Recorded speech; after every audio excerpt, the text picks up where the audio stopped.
এই মেয়ে, তুমি এখানে কি করছো? আর আমার ল্যাপটপ কেন খোলা? ওমা, আপনি কখন এলেন? আমি তো ভাবলাম ল্যাপটপটা বোধহয় একা একা বোর হচ্ছে, তাই একটু সঙ্গ দিচ্ছিলাম। বেচারা সারাদিন শুধু কাজের হিসাব দেখে, একটু কার্টুন বা মুভি না দেখলে মনও খারাপ করে না। ল্যাপটপ বোর হচ্ছে না, তুমি বোর হচ্ছ। আর আমার ফাইলে হাত দিয়েছো কেন? জানো এগুলো কত ইম্পর্টেন্ট? আমার অফিসের পুরো মাসের প্রজেক্ট ডিটেলস ওখানে আছে। একটু এদিক সেদিক হলে কি হবে জানো?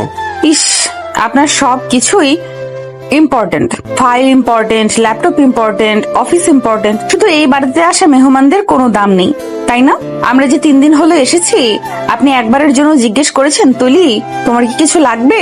মেহমান যদি মেহমানের মতো থাকে তাহলে সমস্যা নেই, কিন্তু মেহমান যদি চোরের মতো ল্যাপটপে গেম খেলার চেষ্টা করে তখন সমস্যা। আর তাছাড়া মেহমানদারি করার জন্য বাড়িতে মা আছেন, ভাবি আছেন। আমার কাজ মেহমানদারি করা না। আমি চোর? আপনি আমাকে চোর বললেন দুলা ভাই? দাঁড়ান, আমি এক্ষুনি আপুকে গিয়ে বলছি আপনি আমাকে অপমান করেছেন। আমি আর এই বাড়িতে থাকবো না। তুলি কথাগুলো বলে রাগে গাল ফুলিয়ে পা দাপাতে দাপাতে দরজার দিকে এগোলো। আরাফ দীর্ঘশ্বাস ফেলল। এই মেয়েটাকে নিয়ে সে আর পারছে না। বড় ভাবির বোন হিসেবে তুলি এই বাড়িতে প্রায়ই আসে, কিন্তু এবারের আশাটা একটু অন্যরকম। তুলির কলেজ ছুটি, তাই সে লম্বা সময়ের জন্য এসেছে। আর এসে আরাফের শান্ত জীবনটাকে ঘূর্ণিঝড়ের মতো এলোমেলো করে দিচ্ছে। আরাফ দেখলো তুলি সত্যিই দরজার দিকে যাচ্ছে অভিযোগ করতে। সে দ্রুত চেয়ার ছেড়ে উঠে গিয়ে দরজার সামনে পথ আটকে দাঁড়ালো। খবরদার, ভাবিকে ডাকবে না, আর আমাকে দুলাভাই ডাকবে না। কতবার বলেছি আমি তোমার আপন দুলাভাই না, আমি তোমার দুলাভাইয়ের ভাই। মানে আমাকে নাম ধরে বা ভাইয়া ডাকতে পারো, কিন্তু দুলাভাই ডাকবে না। ওটা শুনলে নিজেকে বুড়ো মনে হয়।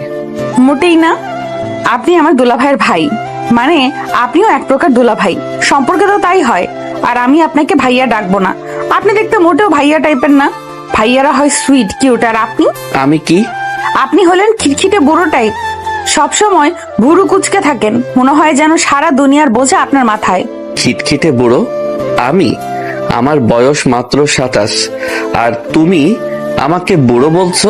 27 তো অনেক বয়স, আমার বয়স মাত্র 17। সেই হিসেবে আপনি বুড়োই।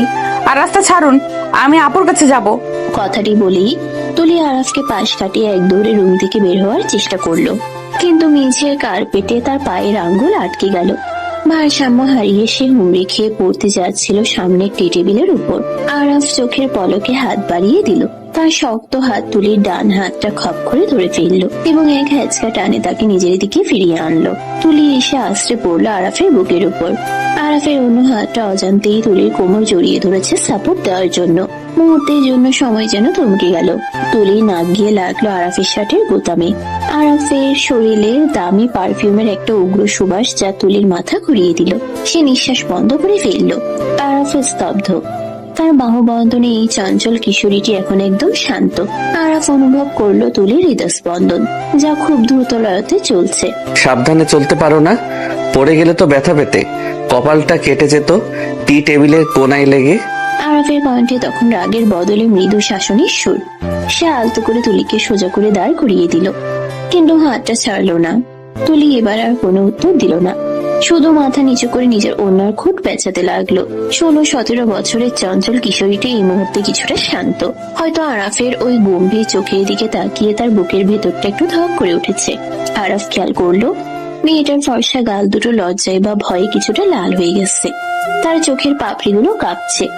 আরাফের বুকের ভেতরটাও কেমন যেন করে উঠলো। সে দ্রুত চোখ সরিয়ে নিয়ে নিজের ডেস্কে ফিরে যাওয়ার ভান করলো। আপনি আপনি আমাকে বকবেন না তো? বকার মতো কাজ করলে তো বকবই। যাও এখন, আমার কাজ আছে। আর শোনো, পরবর্তীতে অনুমতি ছাড়া আমার রুমে ঢুকবে না, আর ল্যাপটপের পাসওয়ার্ড খোলার চেষ্টা করবে না। পাসওয়ার্ড তো আমি জেনেই গেছি। কি কি করে জানলে? আপনি যখন টাইপ করছিলেন আমি আড়াল থেকে দেখেছি। Works life. ইস, কি বোরিং পাসওয়ার্ড। কেউ পাসওয়ার্ডে এসব লেখে? আমি হলে লিখতাম রাজকন্যা তুলি বা এমন কিছু। যাও, ভাগো এখান থেকে। রাজকন্যা? তুলি মাথা নেড়ে সম্মতি জানিয়ে ধীর পায়ে রুম থেকে বেরিয়ে গেল, কিন্তু দরজার বাইরে গিয়ে সে আবার উকি দিল। আরাফ তখন ল্যাপটপে মন দিয়েছে, কিন্তু তার ঠোঁটের কোণে এখনো মৃদু হাসি লেগে আছে। তুলি মুচকি হেসে মনে মনে ভাবলো, চিটকিটে বুড়ো, তোমাকে আমি ঠিক করে ছাড়বো। হাসলে তোমাকে কত সুন্দর লাগে সেটা তুমি জানোই না। বিকেলের দিকে বাড়ির পরিবেশটা বেশ জমজমাট। দোতলা ডুপ্লেক্স বাড়ির ড্রয়িং রুমে বসে গল্প করছেন আরাফের মা শাইলা বেগম এবং তুলির মা সালমা বেগম। সালমা বেগম অসুস্থ, তাই তিনি কিছুদিনের জন্য বড় মেয়ে মীরার কাছে এসেছেন ডাক্তার দেখাতে। সাথে এসেছে ছোট মেয়ে তুলি। মীরা রান্নাঘর থেকে নাস্তা সাজিয়ে আনছে, মর্জিনা খালা তাকে সাহায্য করছেন। তুলি সোফায় বসে পা দুলিয়ে চিপস খাচ্ছে। রে তুলি, তুই আরাফের রুমে গিয়েছিলি শুনলাম। ও তো কাজ করছে, বিরক্ত করিসনি তো? ও কিন্তু কাজের সময় ডিস্টার্ব একদম পছন্দ করে না। আমি কেন বিরক্ত করব? আমি তো শুধু দেখতে গিয়েছিলাম তার ল্যাপটপে নতুন কোনো মুভি আছে কিনা। কিন্তু তোমার দেবর তো একটা রোবট, তার ল্যাপটপে শুধু ফাইল আর ফাইল, একটা গেমও নেই। তুই আর বড় হলি না। আরাফ কিন্তু এত চঞ্চলতা পছন্দ করে না। ও একটু শান্ত থাকতে ভালোবাসে। ছোটবেলা থেকেই ও এমন, নিজের জগৎ নিয়ে থাকে। শান্ত থাকতে ভালোবাসে নাকি রোবট হয়ে থাকতে ভালোবাসে? সারাদিন শুধু কাজ আর কাজ। আচ্ছা আপু, ও কি কখনো হাসে? মানে মন খুলে হাসে? মীরা বোনের কথা শুনে শব্দ করে হেসে ফেললো। তুলির গাল টিপে দিল সে। আরাফকে নিয়ে তুলির এই কৌতূহল মীরার কাছে বেশ মজার লাগলো। হাসে রে পাগলি, হাসে, তবে সবার সাথে না। ওর মনের মানুষ পেলে দেখবি ঠিকই হাসছে। আসলে আরাফের ওপর অনেক দায়িত্ব তো, তাই ও একটু গম্ভীর হয়ে গেছে। বাবার ব্যবসার হাল ধরতে গিয়ে ছেলেটা নিজের শৈশব কৌশল সব বিসর্জন দিয়েছে। মনের মানুষ? তার মনে কোনো গার্লফ্রেন্ড আছে? ঠিক সেই মুহূর্তেই সিঁড়িতে পায়ের শব্দ পাওয়া গেল। আরাফ নিচে নেমে আসছে। পরনে ছাই রঙের টি শার্ট আর কালো ট্রাউজার। চুলগুলো গোসল করার পর এলোমেলো হয়ে আছে, এখনো পুরোপুরি শুকায়নি। তাকে দেখে ড্রয়িং রুমের সবাই একটু নড়ে চড়ে বসলো। আরাফের ব্যক্তিত্বটাই এমন যে সে উপস্থিত থাকলে সবাই একটু সচেতন হয়ে যায়। সে এসে মায়ের পাশে সোফায় বসলো। মা, এক কাপ কফি হবে? মাথাটা খুব ধরেছে, ফাইলের লেখাগুলো দেখতে দেখতে চোখ ব্যথা করছে। মর্জিনাকে বলেছি, ও দিয়ে আসবে। তুই বস আমাদের সাথে। সালমা আপা তোর কথা জিজ্ঞাসা করেছিল। আসসালামু আলাইকুম খালাম্মা, শরীর কেমন এখন? ওয়ালাইকুম আসসালাম বাবা, এখন একটু ভালো। ডাক্তার নতুন ওষুধ দিয়েছে। তুমি তো বাবা অনেক ব্যস্ত থাকো, আমাদের দিকে তাকানোর সময় কই? না খালাম্মা, তেমন না, একটু প্রেসার যাচ্ছে অফিসে। আরাফ কথা বলার ফাঁকে ফাঁকে আর চোখে সামনে সোফার দিকে তাকালো। সেখানে তুলি বসে আছে, হাতে চিপসের প্যাকেট। আরাফ তাকাতেই তুলি চিপসের প্যাকেটটা মুখের সামনে ধরে আড়াল করার চেষ্টা করলো। আরাফ সেটা খেয়াল করে মনে মনে হাসলো, কিন্তু মুখে গাম্ভীর্য ধরে রাখলো। ভাবি, তোমার বোনকে একটু ম্যানার্স শিখিও। বড়দের রুমে নক না করে ঢুকতে নেই, আর অন্যের পার্সোনাল জিনিসে হাত দিতে নেই। ও সরি আরাফ, আমি ওকে বলে দেব। ও আসলে ছোট তো, বোঝে না। তুলি, সরি বল ভাইয়াকে। আমি তো বুঝতে পারিনি, সরি। তুলির সরি বলার ভঙ্গিটা এতই করুণ এবং একই সাথে হাস্যকর ছিল যে আরাফের বুকের ভেতরটা অজান্তেই মোচড় দিয়ে উঠল। মেয়েটা সরি বলছে, অথচ তার চোখ বলছে সে মোটেও অনুতপ্ত নয়, বরং তার চোখে এক ধরনের দুষ্টুমি খেলছে। আরাফ বুঝতে পারলো এই মেয়ে মুখে এক আর মনে আরেক। ঠিক আছে, নেক্সট টাইম খেয়াল রেখো। আচ্ছা, কিন্তু আপনিও আমাকে এই মেয়ে বলে ডাকলেন। আমার একটা সুন্দর নাম আছে, বাসায় সবাই আমাকে তুলি বলে ডাকে। আপনি কেন এই মেয়ে বলবেন? তাই নাকি? কি নাম? ঝগড়াটে বুড়ি নাকি বিচ্ছু বাহিনী? মোটেই না, আমার নাম তুলি। তুলি। খুব সুন্দর আর্ট করতে পারি বলে বাবা এই নাম রেখেছে। ও আচ্ছা, তুলি মানে যে রং দিয়ে ছবি আঁকে, নাকি যে কানে তুলো দিয়ে রাখে আর কারো কথা শোনে না? ড্রয়িং রুমের সবাই আরাফের কথা শুনে হেসে উঠল।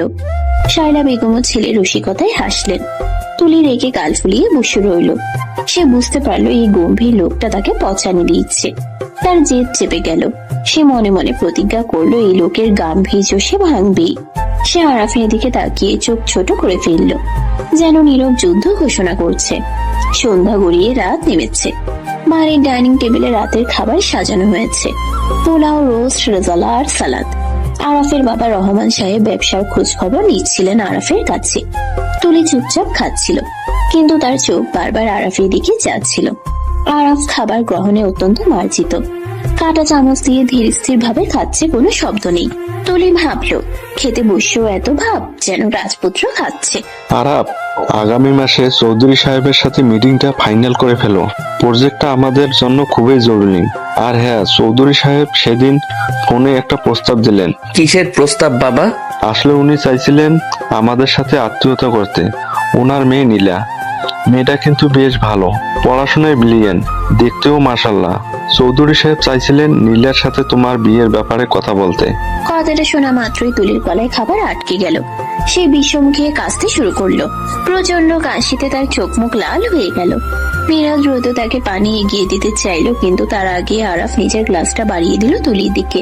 আস্তে খাও, কেউ তো খাবার কেড়ে নিচ্ছে না। এত তাড়াহুড়ো কিসের? পানি পানি। তুলি আরাফের হাত থেকে গ্লাসটা নিয়ে এক নিঃশ্বাসে পানি শেষ করে ফেললো। স্বস্তির নিঃশ্বাস ফেলে সে তাকালো আরাফের দিকে। শায়লা বেগম উদ্বিগ্ন হয়ে উঠলেন। কি হলো রে মা, ঠিক আছিস? হ্যাঁ আন্টি, ঠিক আছে। আসলে বিয়ের কথা শুনে মানে ঝাল লেগেছিল। বিয়ের কথা শুনে চমকে গেলি কেন? তোর তো এখন বিয়ের বয়স হয়নি, হচ্ছে আরাফের। আরাফ রাজি হলে আমরা নীলা মামুনিকে দেখতে যাব। ও, আমি ভাবলাম মানে নীলা আপুকে আমি চিনি। উনি তো অনেক বেশি স্টাইলিশ। আরাফ ভাইয়ের সাথে কি ওনাকে মানাবে? তুলির এই অযাচিত মন্তব্যে সবাই অবাক হলো। আরাফ মুখ কুচকে তাকালো তুলির দিকে, তার চোখে প্রশ্নবোধক চিহ্ন। কেন মানাবে না? আমি কি আনস্মার্ট নাকি খ্যাত? না মানে আপনি তো গম্ভীর, আর নীলা আপু তো সারাদিন পার্টি আর ফ্যাশন নিয়ে থাকে। আপনারা তো দুই মেরুর মানুষ। উনি তো আপনার ল্যাপটপের পাসওয়ার্ড শুনলেই হাসবেন। সেটা ওরা বুঝে নেবে। আরাপ, তুমি কি বলো? নীলাকে তোমার কেমন লাগে? বাবা, আমি এখন বিয়ে নিয়ে ভাবছি না, বিজি আছি প্রজেক্ট নিয়ে। আর নীলা আমার ভালো বন্ধু, দ্যাটস ইট। এর বেশি কিছু আমি ভাবিনি। বন্ধু শব্দটা শুনে তুলির বুকের ভেতর থেকে যেন একটা বড় পাথর নেমে গেল। সে নিজেও জানে না কেন আরাফের বিয়ের কথাই তার এত খারাপ লাগছিল। নীলা আপু সুন্দরী, স্মার্ট, পরলোকের মেয়ে, সব দিক দিয়ে আরাফের যোগ্য। তবুও তুলির মনে হচ্ছে আরাফের পাশে নীলা আপুকে ঠিক মানায় না। আরাফের পাশে এমন কাউকে দরকার যে তাকে হাসাতে পারবে, তার গাম্ভীর্য ভাঙতে পারবে। খাওয়া শেষে আরাফ উঠে গেল। তুলি প্লেটের ভাতে অকারণে চামচ দিয়ে দাগ কাটতে লাগলো। তার খাওয়া শেষ, কিন্তু উঠতে ইচ্ছে করছে না। তার কানে বাজছে রহমান সাহেবের কথা, নীলার সাথে তোমার বিয়ে। রাত 12টা, সবাই ঘুমিয়ে পড়েছে। বাড়ির নিচতলার সব বাতি নেভানো। দোতলায় শুধু আরাফের ঘরের বারান্দার আলো জ্বলছে। আরাফ রেলিং ধরে দাঁড়িয়ে কফি খাচ্ছে। রাতের ঢাকা শহরটা এখান থেকে বেশ সুন্দর দেখায়। রাস্তার সোডিয়াম লাইট গুলোর আলোয় গাছগুলো কেমন রহস্যময় লাগছে। আরাফ আকাশের দিকে তাকিয়ে কিছু একটা ভাবছিল। বাবার কথাটা তাকে ভাবাচ্ছে।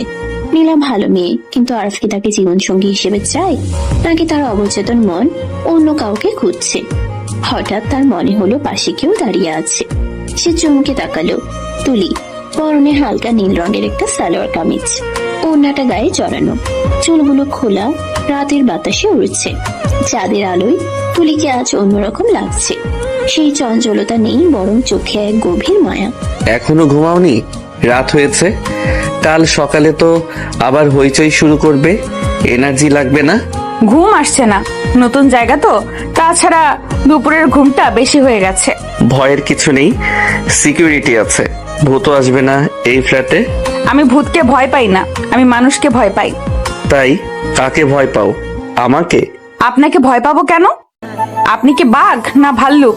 আপনি তো মানুষ। তবে হ্যাঁ, আপনার রাগটাকে একটু ভয় পাই। আমার রাগটা আসলে রাগ না, ওটা ডিসিপ্লিন। আমি চাই সবকিছু নিয়মে চলুক। কিন্তু জীবন তো অঙ্ক না যে সব সময় নিয়ম মেনে চলবে। মাঝে মাঝে নিয়ম ভাঙতেও ভালো লাগে। এই যে দেখুন, এত রাতে কফি খাওয়া স্বাস্থ্যের জন্য খারাপ, কিন্তু আপনি খাচ্ছেন, তার মানে আপনিও নিয়ম ভাঙেন। আরাফ তুলির যুক্তিতে অবাক হলো। মেয়েটা কথা বলতে জানে। সে কফির মগে শেষ চুমুক দিয়ে রেলিং এ ভর দিল। তুলির দিকে পুরোপুরি ঘুরে দাঁড়ালো। তুমি কি আমাকে কিছু বলতে এসেছিলে, নাকি শুধু লেকচার দিতে এসেছো? হ্যাঁ মানে ওই নীলা আপুর সাথে কি আপনার বিয়ে ঠিক হয়েই গেল? কেন, তোমার কি কোনো আপত্তি আছে, নাকি তুমি ঘটকালি করবে? আমার আপত্তি থাকবে কেন? আমি তো শুধু জানতে চাইলাম। নীলা আপু তো অনেক সুন্দর, তাই না? সুন্দর, স্মার্ট, এডুকেটেড। আর যদি কেউ সুন্দর হয় কিন্তু বোকা হয়, বা একটু বেশি কথা বলে, পড়াশোনায় অতটা ভালো না কিন্তু মন ভালো, তাকে কি আপনি পছন্দ করবেন? আরাফ বুঝতে পারলো তুলি নিজের কথা বলছে। সে একটু ঝুঁকে তুলির চোখের দিকে তাকালো। দুজনের মধ্যে দূরত্ব এখন খুব কম। আরাফ তুলির চোখের তারাই নিজের প্রতিবিম্ব দেখতে পাচ্ছে। সেখানে এক অদ্ভুত আকুতি। আরাফের মনে হলো এই ছোট্ট মেয়েটির মনের ভেতর অনেক বড় কোনো আবেগ লুকিয়ে আছে। সৌন্দর্য বা পড়াশোনা দিয়ে জীবন চলে না তুলি, জীবন চলে বোঝাপড়া দিয়ে। যদি সেই বাচাল বোকা মেয়েটা আমাকে বুঝতে পারে, আমার না বলা কথাগুলো শুনতে পায়, তাহলে হয়তো তাকেই আমি বেছে নেব, সে দেখতে যেমনই হোক। সত্যি? কিন্তু সেই বোকা মেয়েটাকে তো আগে বড় হতে হবে। সে তো এখনো কার্টুন দেখে আর ল্যাপটপে গেম খেলে। আমি বড় হয়েছি, আমি এখন কলেজে পড়ি, শাড়ি পরতে পারি, রান্না করতে পারি। তাই নাকি? তাহলে তো একদিন শাড়ি পরে দেখাতে হবে, দেখবো কেমন লাগে তোমাকে। কালই পরবো, কাল শুক্রবার ছুটির দিন, আমি নীল শাড়ি পরবো। ঠিক আছে, যদি শাড়ি পরে ঠিকঠাক হাঁটতে পারো আর হোঁচট না খাও, তাহলে ভাববো তুমি বড় হয়েছো। এখন যাও, ঘুমাও গিয়ে। রাত জাগলে চোখের নিচে কালি পড়বে, তখন আর কেউ বিয়ে করবে না। আপনি করবেন না? প্রশ্নটা করেই তুলি নিজের জিভে কামড় দিল। সে কি বলে ফিরল? লজ্জায় তার কান গরম হয়ে গেল। আরাফও চমকে উঠল। সে কিছু বলল না, শুধু গভীর দৃষ্টিতে তাকিয়ে রইল।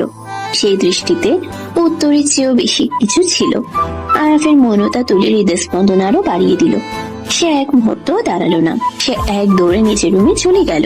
আরাফ বারান্দায় দাঁড়িয়ে রইল একা। তার ঠোঁটের কোণে হাসি। তুলির শেষ প্রশ্নটা তার কানে বাজছে। আপনি করবেন না?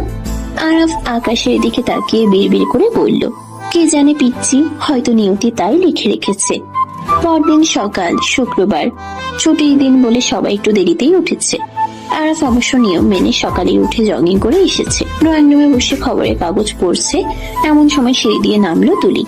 তার পরনে একটা নীল রঙের জর্জেট শাড়ি, স্লিভলেস ব্লাউজ, চুলগুলো একপাশে পিনি করা, কপালে ছোট্ট একটা নীল টিপ, কানে দুল, হাতে এক গুচ্ছ নীল কাচের চুড়ি। আরাফ কাগজ থেকে চোখ সরিয়ে তাকালো এবং তাকিয়ে রইল। সে বিশ্বাস করতে পারছে না এটা সে কালকের চিপস খাওয়া পিচ্ছি মেয়েটা। বাড়িতে তাকে কোনো কিছুই মনে হচ্ছে না, মনে হচ্ছে পূর্ণ যৌবনা এক নারী। তুলি লাজুক পায়ে সিঁড়ি বেয়ে নামছে। চুরির রিনিঝিনি শব্দ ড্রয়িং রুমে নীরবতা ভাঙছে। আরাফ নিজের অজান্তেই হাত থেকে খবরের কাগজটা নামিয়ে রাখলো। তুলি এসে আরাফের সামনে দাঁড়ালো। সে একটু ঘুরলো যেন আরাফ তাকে ভালো করে দেখতে পায়। কেমন লাগছে? চলে, তবে শাড়িটা সামলাতে পারবে তো, নাকি আবার আমার উপর পড়বে? মোটেই না, আমি ঠিকই সামলাতে পারি। মীরা রান্নাঘর থেকে এসে, মাশাআল্লাহ, আমার বোনটাকে আজ কি সুন্দর লাগছে। কিরে আরাফ, কিছু বলছিস না কেন? সুন্দর লাগছে না? ভাবি, সুন্দর লাগলে সুন্দর বলাটা আমার স্বভাবে নেই, তবে হ্যাঁ, আজ ওকে আর পিচ্চি মনে হচ্ছে না। তার মানে আমি বড় হয়েছি? দেখা যাক, দিন তো কেবল শুরু হলো।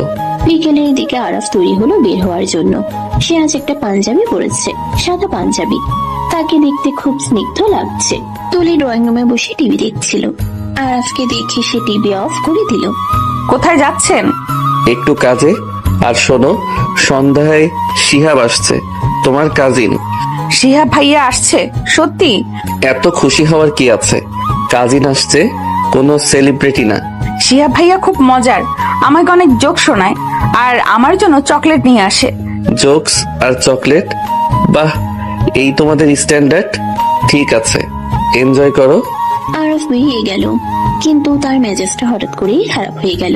শিহাব ছেলেটাকে সে খুব একটা পছন্দ করে না। শিহাব একটু বেশি চালাক, আর তুলির প্রতি শিহাবের আগ্রহটা আরাফের চোখ এড়ায়নি। আরাফ গাড়িতে স্টার্ট দিল। তার মনে হলো আজ তাড়াতাড়ি বাসায় ফিরতে হবে। শিহাবের সাথে তুলির বেশিক্ষণ একা থাকাটা তার কেন জানি সহ্য হচ্ছে না। এটা কি জেলাসি? আরাফ নিজেকেই প্রশ্ন করলো। উত্তরটা সে জানে, কিন্তু মানতে চায় না।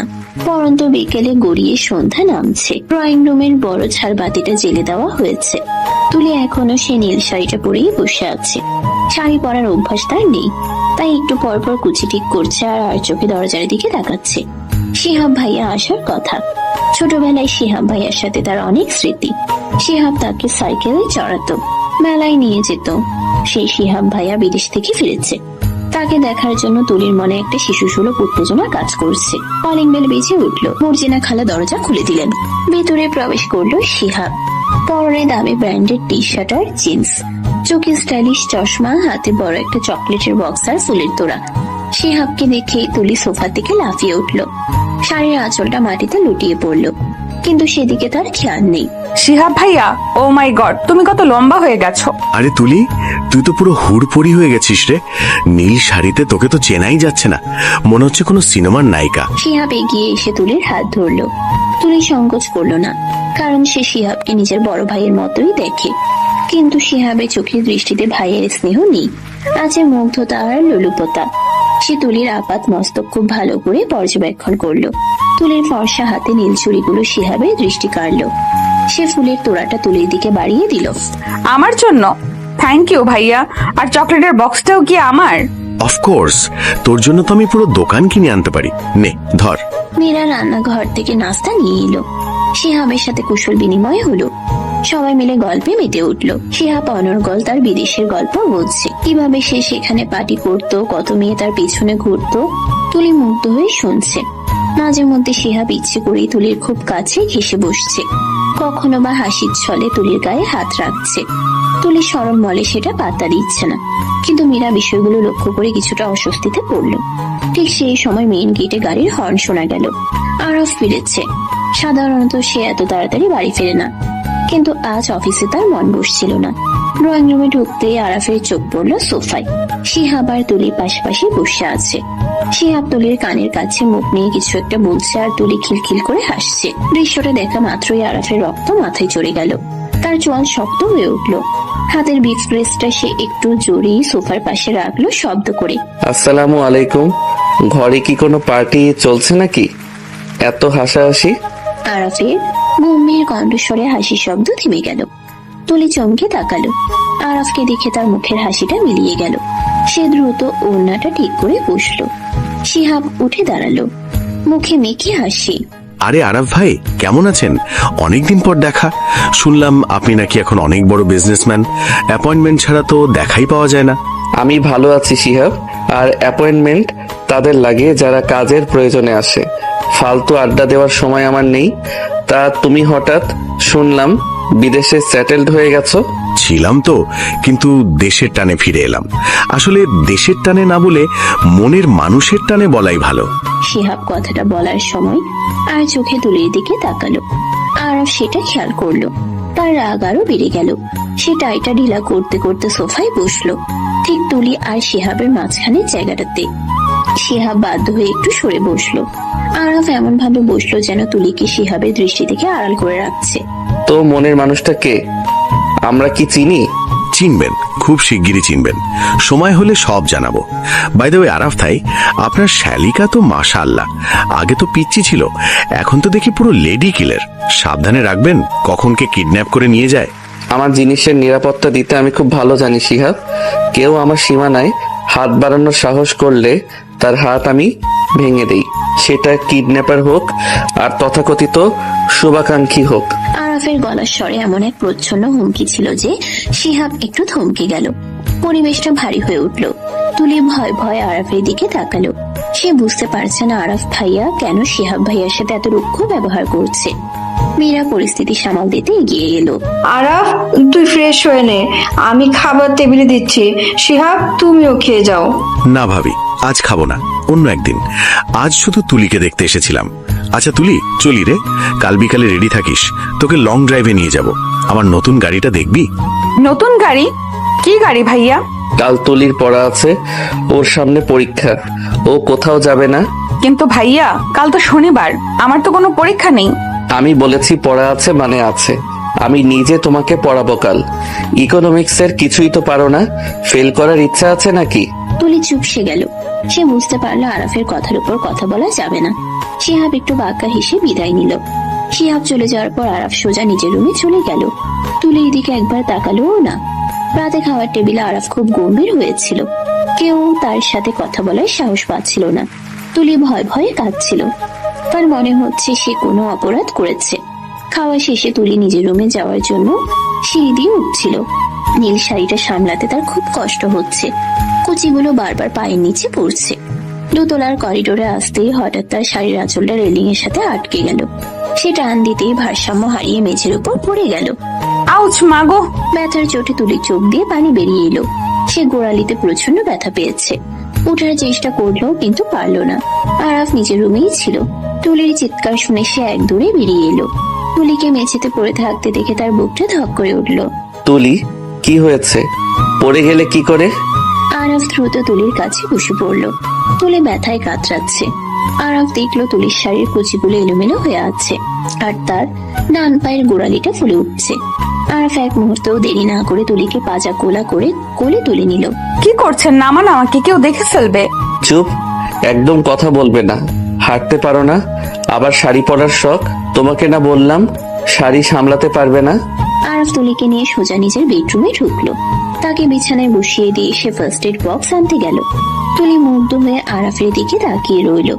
এই লোকটা একটু আগে কত রাগ দেখাচ্ছিল, আর এখন তার জন্য কথা চিন্তা করছে। আরাফ ফিরে এসে তুলির পায়ের কাছে বসলো। সে খুব সাবধানে তুলির পাটা নিজের কোলের উপর তুলে নিল। ব্যথা লাগছে? একটু। সহ্য করো, আমি মলম লাগিয়ে দিচ্ছি। আরাফ আলতো হাতে মলম মালিশ করতে লাগলো। আরাফের হাতের স্পর্শে তুলির শরীরে বিদ্যুৎ খেলে গেল। সে শাড়ির আঁচলটা শক্ত করে ধরে রইল। আরাফ মালিশ করতে করতে হঠাৎ তুলির মুখের দিকে তাকালো। তুলির চোখে তখনও এক ফোঁটা পানি জমে আছে। আরাফ নিজের হাত বাড়িয়ে সেই পানিটা মুছে দিল। এত বাচ্চা কেন তুমি? একটু ব্যথা পেলেই কাঁদো। আমি বাচ্চা না। শাড়িটা পায়ে আটকে গেছিল। শাড়ি পরলে সেটা সামলানোর কায়দাও জানতে হয়, আর যদি না জানো তাহলে এমন কাউকে পাশে রাখতে হয় যে সামলাতে পারে। আমার পাশে তো কেউ নেই। কে বললো নেই? আমি কি মরে গেছি? আরাফের এই কথায় তুলি স্তব্ধ হয়ে গেল। সে কি শুনলো? আরাফ কি পরোক্ষভাবে তাকে কিছু বোঝাতে চাইলো? আরাফ মলম লাগানো শেষ করে উঠে দাঁড়ালো। সে তুলির খুব কাছে এলো, এত কাছে যে তুলি আরাফের নিঃশ্বাসের শব্দ শুনতে পাচ্ছিল। ওই শিহাবের সাথে আর বেশি মিশবে না। কেন? শিহাব ভাইয়া তো ভালো। ভালো না ছাই, ছেলের চোখ আমি চিনি। ও তোমাকে যেভাবে দেখে সেটা আমার পছন্দ না, আর আমি যেটা পছন্দ করি না সেটা যেন এই বাড়িতে আর না হয়, বুঝেছো? আপনি কি জেলাস? জেলাস হব কেন? আমি শুধু তোমাকে সতর্ক করছি, তুমি ছোট, মানুষের মনের প্যাচ বোঝো না। আমি সব বুঝি, আপনি আমাকে শুধু বকেন। শিহাব ভাইয়া তো আমাকে কত আদর করে কথা বলে। তুলির এই কথায় আরাফের ধৈর্যের বাঁধ ভেঙে গেল। সে দু হাতে তুলির কাঁধ ধরে তাকে নিজের দিকে টানলো। আরাফের চোখে এখন রাগের আগুন জ্বলছে। আদর? তুমি ওটাকে আদর বলো? শিহাব তোমাকে চকলেটের লোভ দেখায়, আর আমি তোমাকে শাসন করি। এটার পার্থক্য তুমি বোঝো না? শোনো তুলি, আমার জিনিসের উপর অন্য কারো নজর পড়লে আমার খুন করতে ইচ্ছে করে, আর তুমি শুধু। আরাফ কথাটা শেষ করলো না, সে থেমে গেল। সে কি বলতে চাচ্ছিল? তুমি শুধু আমার? আরাফ নিজেকে সামলে নিল। সে তুলিকে ছেড়ে দিয়ে জানালার দিকে ফিরে দাঁড়ালো। তার বুক ওঠানামা করছে। তুলি বিছানায় বসে কাঁপছে। সে বুঝতে পারছে না আরাফের এই আচরণের মানে কি। এই রাগ, এই অধিকার বোধ, এসব কিসের ইঙ্গিত? পরদিন সকাল, রবিবার। আরাফ আজ অফিসে যায়নি। সে বলেছে তার শরীর ভালো নেই, কিন্তু আসলে সে শিহাবের আসার ভয়ে ঘরে বসে আছে। সে জানে আজ ছুটির দিন শিহাব আবার আসতে পারে।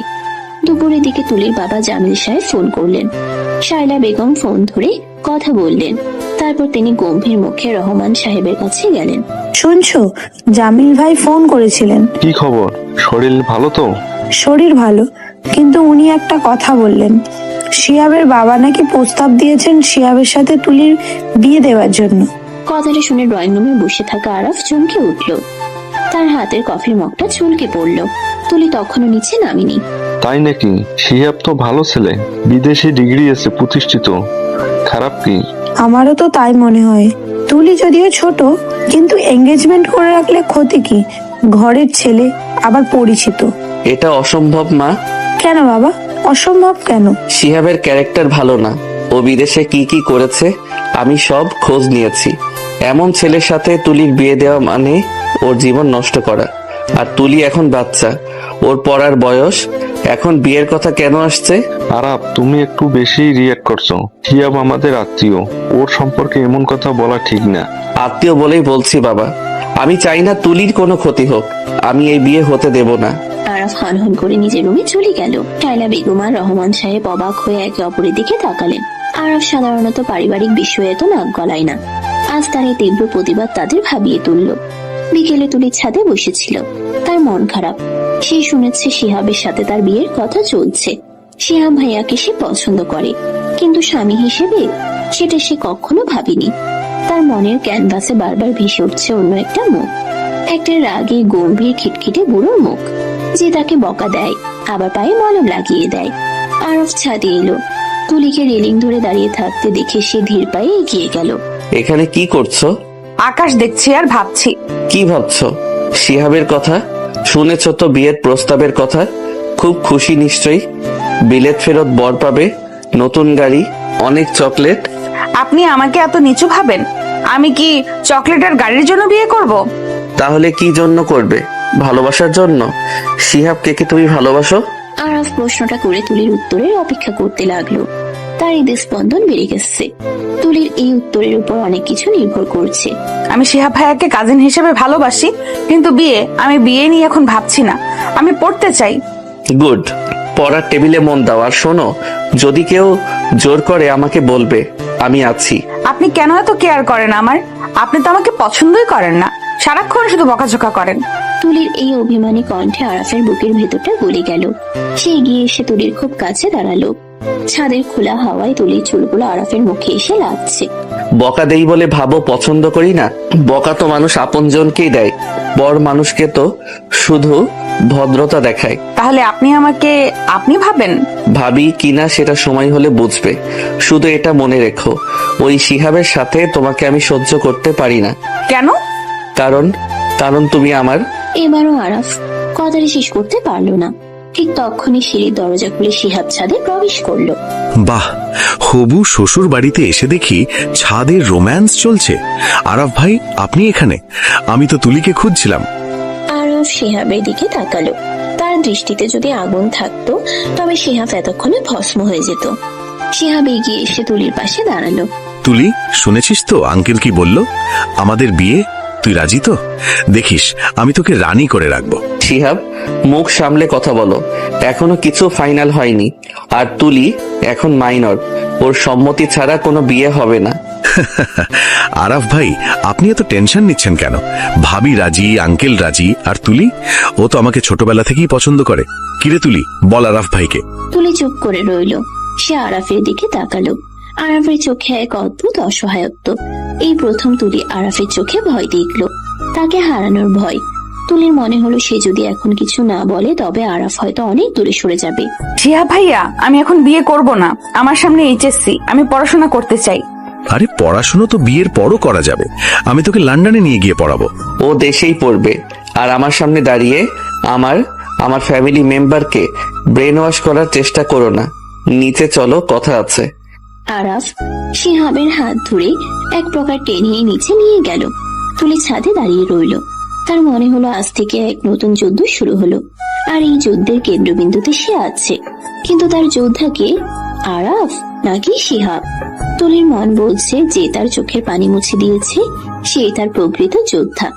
রাতে আরাফ নিজের ঘরে পায়চারি করছে, তার মাথায় আগুন জ্বলছে। শিহাবের এত বড় সাহস, সে তুলিকে লন্ডনে নিয়ে যাওয়ার স্বপ্ন দেখায়। আরাফ সিদ্ধান্ত নিল সে আর চুপ করে থাকবে না, যা করা তাকেই করতে হবে। সে ফোনটা হাতে নিল, তার বন্ধু রোকনকে কল দিল। রোকন একজন লয়ার। রোকন, আমাকে একটা ম্যারেজ রেজিস্ট্রেশন পেপার রেডি করে দিতে পারবি? খুব ইমার্জেন্সি। কার বিয়ে? তোমার? হ্যাঁ, আমার। আর পাত্রী তুলি। ফোনের ওপাশে রোকন চমকে উঠল।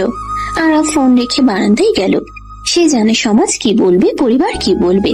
27 বছরের আরাফ আর 17 বছরের তুলি। কিন্তু সে এটাও জানে তুলিকে শিহাবের হাত থেকে বাঁচাতে হলে তুলিকে নিজের করে পাওয়া ছাড়া আর কোনো পথ নেই। এই পিচ্চি মেয়েটা তার জীবনের সব নিয়ম ভেঙে দিয়েছে। এখন তাকে নিজের নিয়মে বাঁধার সময় এসেছে। পরদিন সকালের আবহাওয়াটা বেশ থমথমে। আকাশ মেঘলা, যেন যে কোনো সময়ে ঝড় নামবে। আরাফের মনের অবস্থাও ঠিক তেমনই। সারা রাত সে চোখের পাতা এক করতে পারেনি। ভোরের আলো ফোটার আগে সে সিদ্ধান্ত নিয়ে ফেলেছে সমাজ, আত্মীয় স্বজন বা বয়সের ব্যবধান কোনো কিছুই আজ আর তার কাছে মুখ্য নয়। তার কাছে একমাত্র সত্য হলো তুলি। তুলির ওই মায়াবী চোখ, চঞ্চল হাসি, আর তার প্রতি আরাফের অদ্ভুত এক অধিকার বোধ। আরাফ জানে শিহাবের মতো লম্পট ছেলের হাতে তুলি পড়লে ওর জীবনটা নরক হয়ে যাবে, আর সেটা আরাফ বেঁচে থাকতে হতে দেবে না। আরাফ ড্রয়িং রুমে বসে আছে। সামনে তার বাবা, মা এবং ভাবি মীরা। সবার চোখে মুখে প্রশ্ন। আরাফ সবাইকে জরুরি তলব করেছে। রহমান সাহেব চশমাটা খুলে টেবিলের উপর রাখলেন। আরাফ, কি এমন জরুরি কথা যে সকালবেলা সবাইকে ডাকলে? অফিসে দেরি হচ্ছে তো। বাবা, অফিস আজ আমি যাচ্ছি না, আর কথাটা অফিসের চেয়েও বেশি জরুরি। শিহাবের বাবা যে প্রস্তাবটা দিয়েছে সেটা নিয়ে কথা বলতে চাই। ও, বিয়ের কথা? আমরা তো পজিটিভ ভাবছি। সিয়াব ছেলে হিসাবে ভালো, আবার আত্মীয়ও হয়। তুলি সুখে থাকবে। মা, তোমরা শিহাবের বাইরের চাকচিক্য দেখেছো, ভেতরটা দেখছো না। শিহাব মোটেও ভালো ছেলে না। ও একটা প্লে বয়। বিদেশে ওর নামে একাধিক কমপ্লেইন আছে। আর সবচেয়ে বড় কথা, তুলি ওকে বিয়ে করতে চায় না। কিন্তু আরাফ, তুলি তো ছোট, ও কি বোঝে? শিয়াব ওকে পছন্দ করে, এটাই তো বড় কথা। তুলি ছোট হতে পারে ভাবি, কিন্তু ওর একটা মন আছে, আর আমি ওই ছেলের হাতে তুলিকে তুলে দিতে পারবো না। এই বিয়ে হবে না। কিন্তু আমরা তো কথা প্রায় দিয়ে ফেলেছি। এখন না করলে আত্মীয়তার সম্পর্ক নষ্ট হবে। তাছাড়া তুলির জন্য এর চেয়ে ভালো পাত্র কোথায় পাবো? পাবে বাবা, শিহাবের চেয়ে অনেক ভালো পাত্র আছে, যে তুলিকে সম্মান করবে, ওর পড়াশোনার খেয়াল রাখবে, আর সারা জীবন আগলে রাখবে। কে সে? তোর পরিচিত কেউ আছে? আরাফ সোজা হয়ে বসলো। সে গভীর একটা শ্বাস নিল। ড্রয়িং রুমে পেন পতন, নীরবতা। আরাফের চোয়াল শক্ত, দৃষ্টি স্থির। সে এক মুহূর্ত সময় নিল, তারপর বোমাটা ফাটালো। আমি? শব্দটা ড্রয়িং রুমের বাতাসে প্রতিধ্বনি তুলল। শাইলা বেগম হাঁ করে তাকিয়ে রইলেন। মীরার হাত থেকে চায়ের কাপটা প্রায় ফেলেই দিচ্ছিল। রহমান সাহেব স্তব্ধ হয়ে গেলেন। কেউ বিশ্বাস করতে পারছে না যে তাদের গম্ভীর কাজ পাগল ছেলেটা 17 বছরের একটা কিশোরীকে বিয়ে করার কথা বলছে। কি বলছিস তুই আরাফ? তুই তুলিকে বিয়ে করবি? ওর বয়স জানিস? ও তোর চেয়ে 10 বছরের ছোট। ও তো একটা ছোট্ট বাচ্চা মেয়ে। মা, বয়স শুধুই একটা সংখ্যা, আসল হলো বোঝাপড়া। আমি তুলিকে বুঝি, ওর চঞ্চলতা, ওর পাগলামি সব আমি সামলাতে পারবো, আর ও আমার কাছেই সবচেয়ে বেশি নিরাপদ থাকবে। তোমরা কি চাও না তুলি এই বাড়ির বউ হয়ে আসুক? চাই তো অবশ্যই। তুলি আমার বোন, ও আমার দেবরের বউ হলে তো আমারই সবচেয়ে বেশি আনন্দ। কিন্তু আরাফ, তুই কি সিরিয়াস, নাকি শিহাবকে আটকানোর জন্য এসব বলছিস? আমি আমার জীবন নিয়ে বাজি ধরি না ভাবি। আমি তুলিকে পছন্দ করি, আর আমি চাই আজই, এই মুহূর্তেই এই বিষয়টা ফাইনাল হোক। শিহাব আজ বিকেলে আংটি পরাতে আসছে, তার আগে আমি তুলিকে আমার করে নিতে চাই। ঠিক সেই সময় সিঁড়িতে পায়ের শব্দ পাওয়া গেল। তুলি দাঁড়িয়ে আছে, তার হাতে বই। সে সব কথা শুনেছে। তার হাত কাঁপছে। বইটা হাত থেকে পড়ে গেল। শব্দ শুনে সবাই তাকালো। তুলি দৌড়ে নিজের রুমে গিয়ে দরজা বন্ধ করে দিল। আরাফ উঠে দাঁড়ালো। আমি তুলির সাথে কথা বলতে যাচ্ছি, তোমরা দয়া করে জামিল আঙ্কেলকে ফোন করো। আরাফ ধীর পায়ে সিঁড়ি ভেঙে উপরে উঠলো। তুলি রুমের দরজা বন্ধ। আরাফ নক করলো না। তার কাছে স্পেয়ার চাবি ছিল। সে চাবি দিয়ে দরজা খুলে ভেতরে ঢুকলো। তুলি বিছানায় উপর হয়ে শুয়ে আছে, বালিশে মুখ গুজে। তার শরীর কাঁপছে। আরাফ দরজাটা লক করে দিল। তারপর ধীর পায়ে বিছানার কাছে গেল। তুলি, ওঠো। আরাফের গলার স্বরে এক অদ্ভুত মাদকতা। তুলি আস্তে আস্তে মুখ তুলল। তার চোখ দুটো লাল হয়ে আছে। সে আরাফের দিকে তাকাতে পারছে না। লজ্জা, ভয় আর আনন্দের এক অদ্ভুত মিশ্রণে তার বুকের ভেতরটা তোলপাড় করছে। আপনি নিচে কি বললেন? যা সত্য তাই বলেছি। কেন, তোমার পছন্দ হয়নি? তুমি কি শিহাবকেই চাও? না, আমি শিহাব ভাইয়াকে চাই না। কিন্তু কিন্তু আপনি তো আমাকে পছন্দ করেন না। আপনি তো আমাকে পিচ্ছি বলেন, ঝগড়াটে বলেন। আরাফ বিছানায় বসলো। সে হাত বাড়িয়ে তুলির এলোমেলো চুলগুলো কানের পিঠে গুঁজে দিল। আরাফের হাতের স্পর্শে তুলি শিউরে উঠল। সে চোখ বন্ধ করে ফেলল। পিচ্ছি বলি কারণ তুমি পিচ্ছি, আর পছন্দ করি কিনা সেটা বোঝার মতো বয়স কি তোমার হয়েছে? শোনো তুলি, আমি রোমান্টিক কথা সাজিয়ে বলতে পারি না। আমি শুধু জানি তোমাকে অন্য কারো পাশে দেখলে আমার দম বন্ধ হয়ে আসে।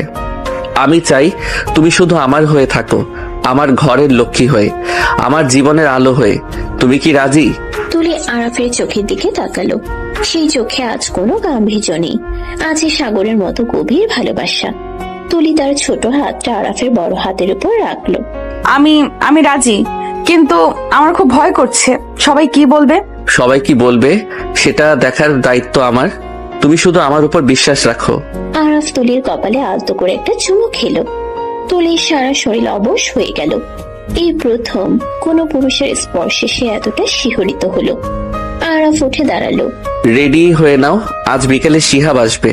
তার আগে আমাদের কাজ সারতে হবে। বিকেলের দৃশ্যপট সম্পূর্ণ বদলে গেল। শিহাব তার বাবা মাকে নিয়ে মহা ধুমধামে উপস্থিত হলো, সাথে বিশাল মিষ্টির হাড়ি আর এঙ্গেজমেন্ট রিং। কিন্তু ড্রয়িং রুমে ঢুকে সে দেখলো পরিবেশ অন্যরকম। কাজী সাহেব বসে আছেন, রহমান সাহেব আর জামিল সাহেব পাশাপাশি বসে। তুলির বাবা জামিল সাহেব মেয়ের সুখের কথা ভেবে আরাফের প্রস্তাবে রাজি হয়েছেন, কারণ আরাফের মতো ছেলে লাখে একটা পাওয়া যায়। এ কি, কাজী সাহেব কেন? আর সবাই এত গম্ভীর কেন? আঙ্কেল, আমরা তো ডেট ফিক্স করতে এসেছি। ডেট ফিক্স হয়ে গেছে শিহাব, আর সেটা তোমার সাথে না, আমার সাথে। শিহাব চমকে তাকালো। আরাফ পাঞ্জাবি পরে আছে, তার পেছনে তুলি। তুলিকে আজ লাল বেনারসি পরানো হয়েছে। মীরা তাকে সাজিয়ে দিয়েছে। লজ্জায় তুলির মুখটা রক্তজবা ফুলের মতো লাল হয়ে আছে। মানে কি বলতে চাইছেন আরাফ ভাই? মানে খুব সহজ, তুলির বিয়ে আজ, এখন এবং আমার সাথে। এটা হতে পারে না আঙ্কেল, আপনারা এটা মেনে নিলেন? এই লোকটা আমাকে অপমান করার জন্য এসব করছে। ও তুলিকে ভালোবাসে না, ও আমাকে জেলাস ফিল করানোর জন্য এসব নাটক করছে। শিহাব, চিৎকার করো না। আমরা ভেবেচিন্তেই সিদ্ধান্ত নিয়েছি। আরাফ তুলিকে যোগ্য সম্মান দেবে, সেটা আমরা জানি। সম্মান? ও তো একটা বাচ্চা মেয়েকে ব্রেইন ওয়াশ করেছে। তুলি, তুমি কিছু বলো। তুমি কি এই বুড়োটাকে বিয়ে করতে চাও? শিহাবের মুখে বুড়ো শব্দটা শুনে তুলি রাগ হলো। সে ঘুমটার আড়াল থেকে মুখ তুলল। তার চোখে এখন আর ভয় নেই, আছে আরাফের দেওয়া সাহস। শিহাব ভাইয়া, উনি বুড়ো নন, উনি আমার স্বামী হতে যাচ্ছেন, আর আমি ওনাকেই বিয়ে করতে চাই। আপনি দয়া করে আর সিন ক্রিয়েট করবেন না। তুলির মুখে এমন কথা শুনে শিহাব স্তম্ভিত হয়ে গেল। সে রাগে ফসফস করতে করতে বেরিয়ে গেল। যাওয়ার আগে বলে গেল, তোমরা ভুল করছো, এর জন্য তোমাদের পস্তাতে হবে। কিন্তু কেউ তার কথাই কান দিল না। কাজী সাহেব বিয়ে পড়ানো শুরু করলেন। বলুন মা, কবুল। তুলির গলা শুকিয়ে আসছিল। সে আর চোখে আরাফের দিকে তাকালো। আরাফ তার দিকেই তাকিয়ে আছে, চোখে ভরসা। তুলি চোখ বন্ধ করে বলল, কবুল। 3 বার কবুল বলার পর আরাফও কবুল বলল। রেজিস্ট্রি পেপারে সাইন করার সময় আরাফের হাতটা তুলির হাতের উপর আলতো করে ছোঁয়া লাগলো। দুজনের মনে হলো এক জন্ম জন্মান্তরের বন্ধনে তারা আবদ্ধ হলো। রাত 11টা। আরাফের বেডরুমটা আজ বাসর ঘর হিসেবে সাজানো হয়েছে। রজনীগন্ধা আর গোলাপের গন্ধে ঘরটা মোমো করছে। বিছানার মাঝখানে বসে আছে তুলি। তার হৃদয় স্পন্দন এত দ্রুত হচ্ছে যে মনে হচ্ছে কেউ বুকের ভেতর হাতুড়ি পেটাচ্ছে। সে এখন মিসেস আরাফ, ভাবতেই তার গায়ে কাটা দিচ্ছে। দরজা খোলার শব্দ হলো। তুলি শক্ত হয়ে বসলো। আরাফ ঘরে ঢুকলো। সে দরজাটা ভালো করে লক করে দিল। তারপর ধীর পায়ে এগিয়ে এলো বিছানার দিকে। আরাফ শেরওয়ানি আগেই খুলে ফেলেছে, এখন পরনে সাদা সিল্কের পাঞ্জাবি। সে বিছানায় তুলির পাশে বসলো, খুব কাঁদছে। কি ব্যাপার, আমার পিচ্চি বউটা কি ভয়ে পাথর হয়ে গেছে? আরাফের এই সহজ রসিকতায় তুলির ভয় কিছুটা কমলো। সে ঘুমটা নিচ থেকে তাকালো। আপনি এখনো আমাকে পিচ্চি বলছেন? আজ তো আমাদের বাসর রাত। বাসর রাত তো কি হয়েছে, তুমি তো পিচ্চি, আমার ছোট্ট বউ। আরাফ হাত বাড়িয়ে তুলির মুখের উপর থেকে ঘুমটাটা সম্পূর্ণ সরিয়ে দিল। ঘরের নরম আলোয় তুলির মুখটা যেন আরো মায়াবী হয়ে উঠল। কপালে লাল টিপ, নাকে নথ, ঠোঁটে গাঢ় লাল লিপস্টিক। আরাফ মুগ্ধ নয়নে তাকিয়ে রইল।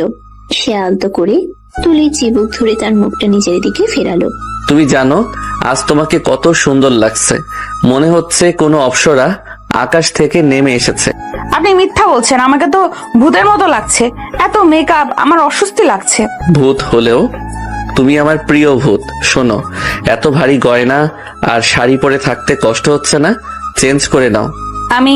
আমি একা পারবো না, ব্লাউজের হুকটা আর শাড়ির পিনগুলো। তুলি লজ্জায় কথা শেষ করতে পারলো না। আরাফ বুঝতে পারলো। সে মুচকি হেসে তুলিকে ঘুরিয়ে দিল। আরাফের ঠান্ডা হাত যখন তুলির পিঠে স্পর্শ করলো, তুলি শিউরে উঠল। আরাফ খুব সাবধানে বড় মমতায় শাড়ির পিনগুলো খুলে দিতে লাগলো। তার নিঃশ্বাস তুলির ঘাড়ে পড়ছিল, যা তুলিকে পাগল করে দিচ্ছিল। আরাফ হুক খোলার ফাঁকে তুলির কাঁধে আলতো করে একটু চুমু খেলো। তুলি চোখ বন্ধ করে ফেলল, তার হাত মুষ্টিবদ্ধ হয়ে গেল। যাও, ফ্রেশ হয়ে এসো, আমি অপেক্ষা করছি। তুলি ওয়াশরুম থেকে একটা হালকা সুতির শাড়ি পরে বের হলো, ভেজা চুলগুলো তোয়ালে দিয়ে মুছছে।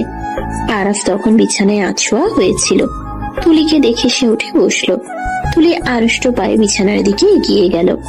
আরাফ হাত বাড়িয়ে তাকে নিজের কাছে টেনে নিল। তুলি গিয়ে পড়লো আরাফের বুকের উপর। আরাফের বুকের ধক ধক শব্দ তুলি শুনতে পাচ্ছে। এখন আর ভয় করছে? একটু। আমাকে ভয় পাওয়ার কিছু নেই। আমি তোমার আরাফ, তোমার বন্ধু, তোমার সব। আজ থেকে আমাদের জীবনের নতুন অধ্যায় শুরু হলো। আরাফ তুলিকে সোজা করে বসালো, তারপর পকেট থেকে একটা ছোট্ট ভ্যালভেটের বক্স বের করলো। বক্স খুলে বের করলো একটা ডায়মন্ডের নেকলেস, খুব সুন্দর, লকেটে লেখা A&T। আরাফ নিজ হাতে নেকলেসটা তুলির গলায় পরিয়ে দিল। পরানোর সময় তার আঙ্গুলগুলো তুলির গলায় সুড়সুড়ি দিল। এটা তোমার বিয়ের গিফট, পছন্দ হয়েছে? অনেক সুন্দর, কিন্তু আমার তো আপনার জন্য কিছুই নেই। আমি তো শুধু ঝামেলা নিয়ে এসেছি। তোমার চেয়ে বড় গিফট আর কি হতে পারে? তুমি আমার কাছে এসেছো, আমার ঘর আলো করেছো, এটাই আমার জীবনের শ্রেষ্ঠ উপহার। আমি তোমাকে প্রমিস করছি তুলি, আমি তোমাকে কোনোদিন কাঁদতে দেব না। তোমার পড়াশোনা, তোমার স্বপ্ন সব পূরণ করার দায়িত্ব আমার। আরাফা নিজেকে সামলাতে পারল না। সে তুলিকে বিছানায় শুয়ে দিল এবং নিজে তার উপর ঝুঁকে পড়ল। তুলি ভয়ে ও লজ্জায় চোখ বুজে ফেলল। আরাফা আলতো করে তুলির কপালে চুমু খেলো, তারপর তার চোখ, নাক এবং গালে।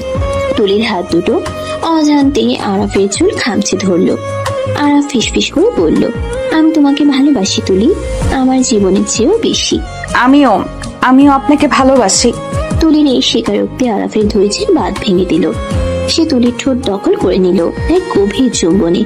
তুলি প্রথমে একটু আড়ষ্ট থাকলেও পরে সাড়া দিল। তাদের দুজনের নিঃশ্বাস মিলেমিশে একাকার হয়ে গেল। বাইরের পৃথিবী তখন নিস্তব্ধ, শুধু ঘরের ভিতর ভালোবাসার ঝড় বইছে।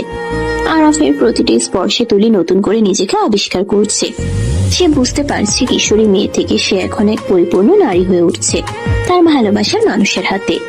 আরাফ খুব সতর্ক, সে জানে তুলি ছোট, অনভিজ্ঞ, তাই সে খুব ধীরে, খুব আদরের সাথে এগিয়ে যাচ্ছে।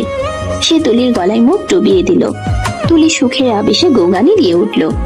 আরাফ তার কানের লতিতে দাঁত দিয়ে আলতো কামড় দিল, যা তুলির শরীরে শিহরণ জাগিয়ে তুলল। সে আরাফকে আরো শক্ত করে জড়িয়ে ধরল। ব্যথা পাচ্ছ?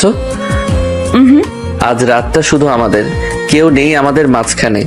তুমি শুধু আমার, একান্তই আমার। আরাফ ঘরের বাতিটা নিভিয়ে দিল। শুধু বেড সাইড ল্যাম্পের মৃদু আলো জ্বলতে লাগলো। সে আলো আধারিতে দুটি শরীর এক হয়ে গেল।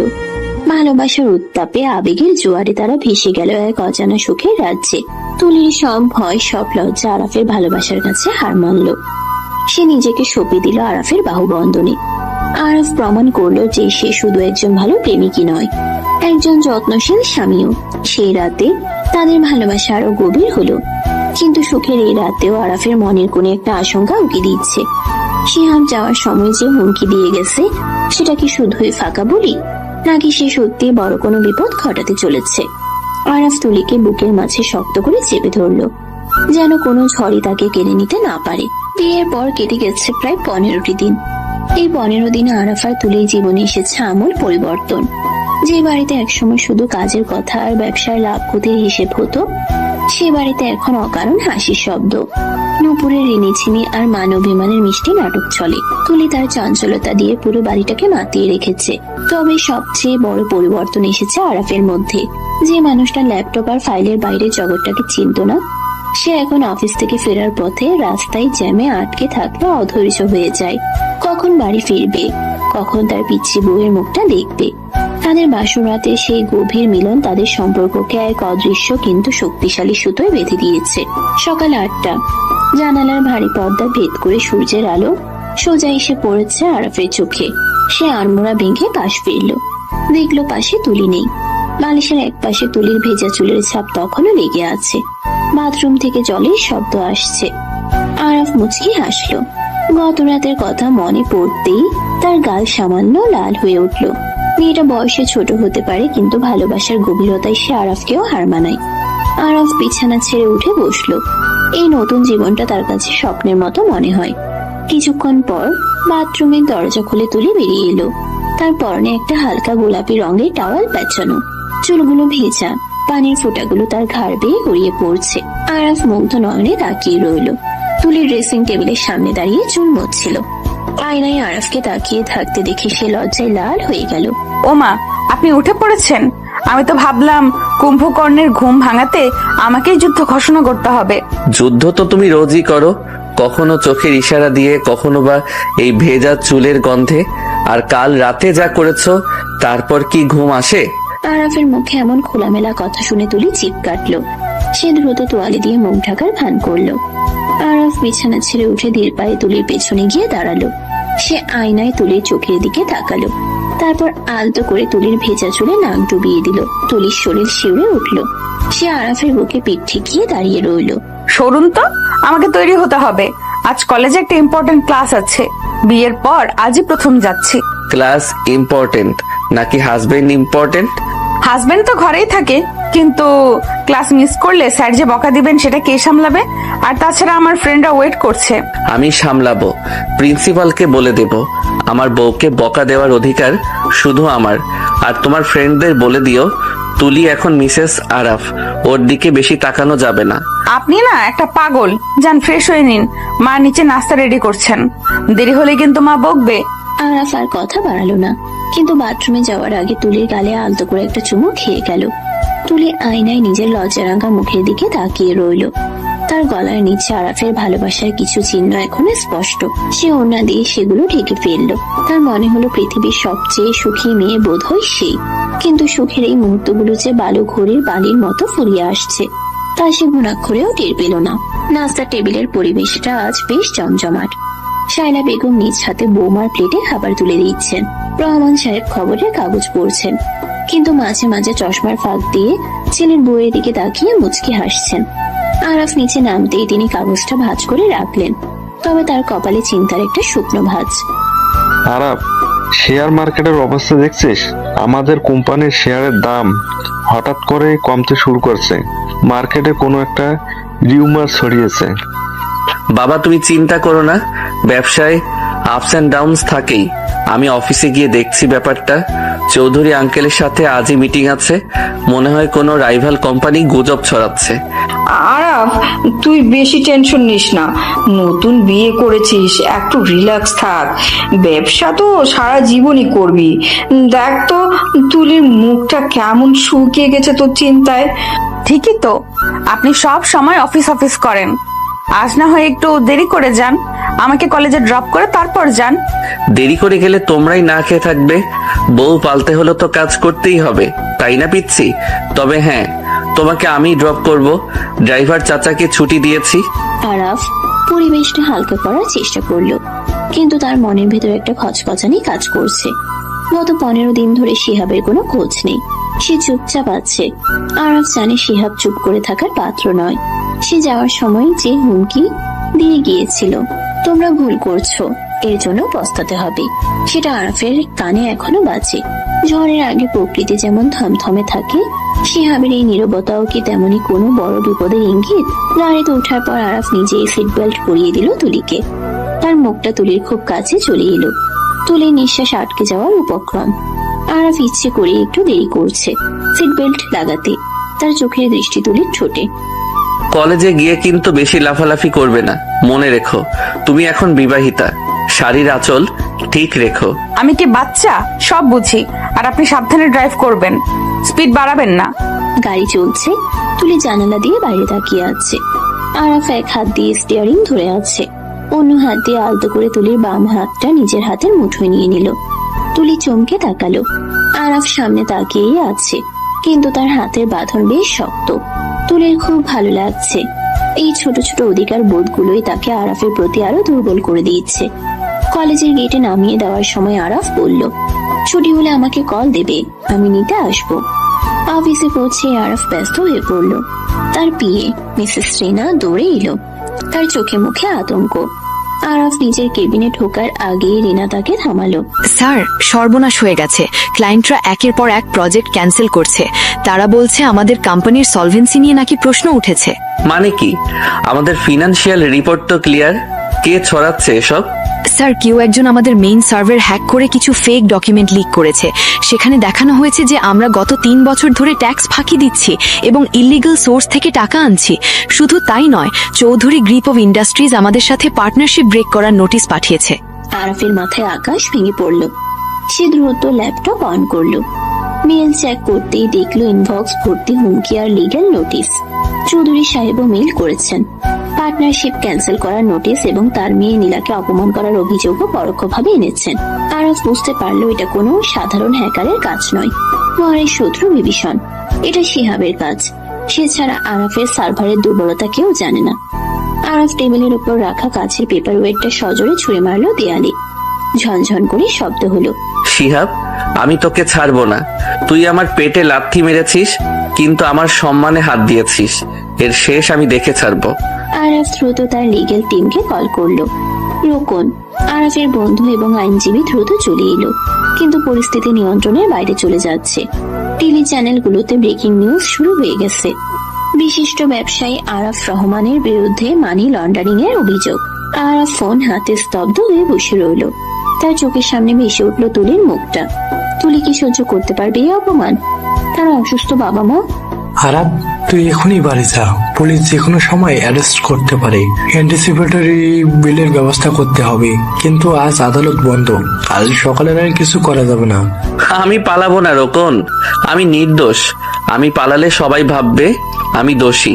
আমি ফেস করব, কিন্তু আমার চিন্তা তুলিকে নিয়ে। ও খুব ভেঙে পড়বে। এদিকে কলেজে তুলির মন বসছে না। ক্লাসে স্যার লেকচার দিচ্ছেন, কিন্তু তুলির কানে কিছুই ঢুকছে না। তার বুকটা ধকধক করছে। অকারণে ডান চোখটা কাঁপছে। মা বলতেন ডান চোখ লাফালে নাকি বিপদ আসে। তুলি ক্লাস থেকে বেরিয়ে এলো। সে আরাফকে কল করলো। ফোন বাজছে, কিন্তু আরাফ ধরছে না। তুলির অস্থিরতা বেড়ে গেল। সে ড্রাইভারকে কল করতে গিয়ে মনে পড়লো আজ ড্রাইভার নেই। সে উবার ডাকলো। গাড়িতে বসে তুলি ফেসবুকে ঢুকলো। নিউজ ফিড স্ক্রল করতেই তার হাত থেকে ফোনটা পড়ে গেল।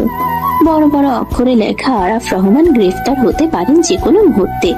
1000 কোটি টাকার জালিয়াতি। তুলির পৃথিবীটা দুলতে শুরু করলো। তার চোখের সামনে অন্ধকার নেমে এলো। সে চিৎকার করে ড্রাইভারকে বলল, ভাইয়া জলদি বাসায় চলুন, জলদি। বাসায় ফিরে তুলি দেখলো এক হৃদয় বিদারক দৃশ্য। বাড়ির গেটের সামনে সাংবাদিকদের ভিড়। তারা ক্যামেরা আর মাইক্রোফোন নিয়ে হুমড়ি খেয়ে পড়ছে। রওয়ান সোহেল তাদের আটকাতে হিমশিম খাচ্ছে। তুলি কোনো মতে পিছনের গেট দিয়ে বাড়িতে ঢুকলো।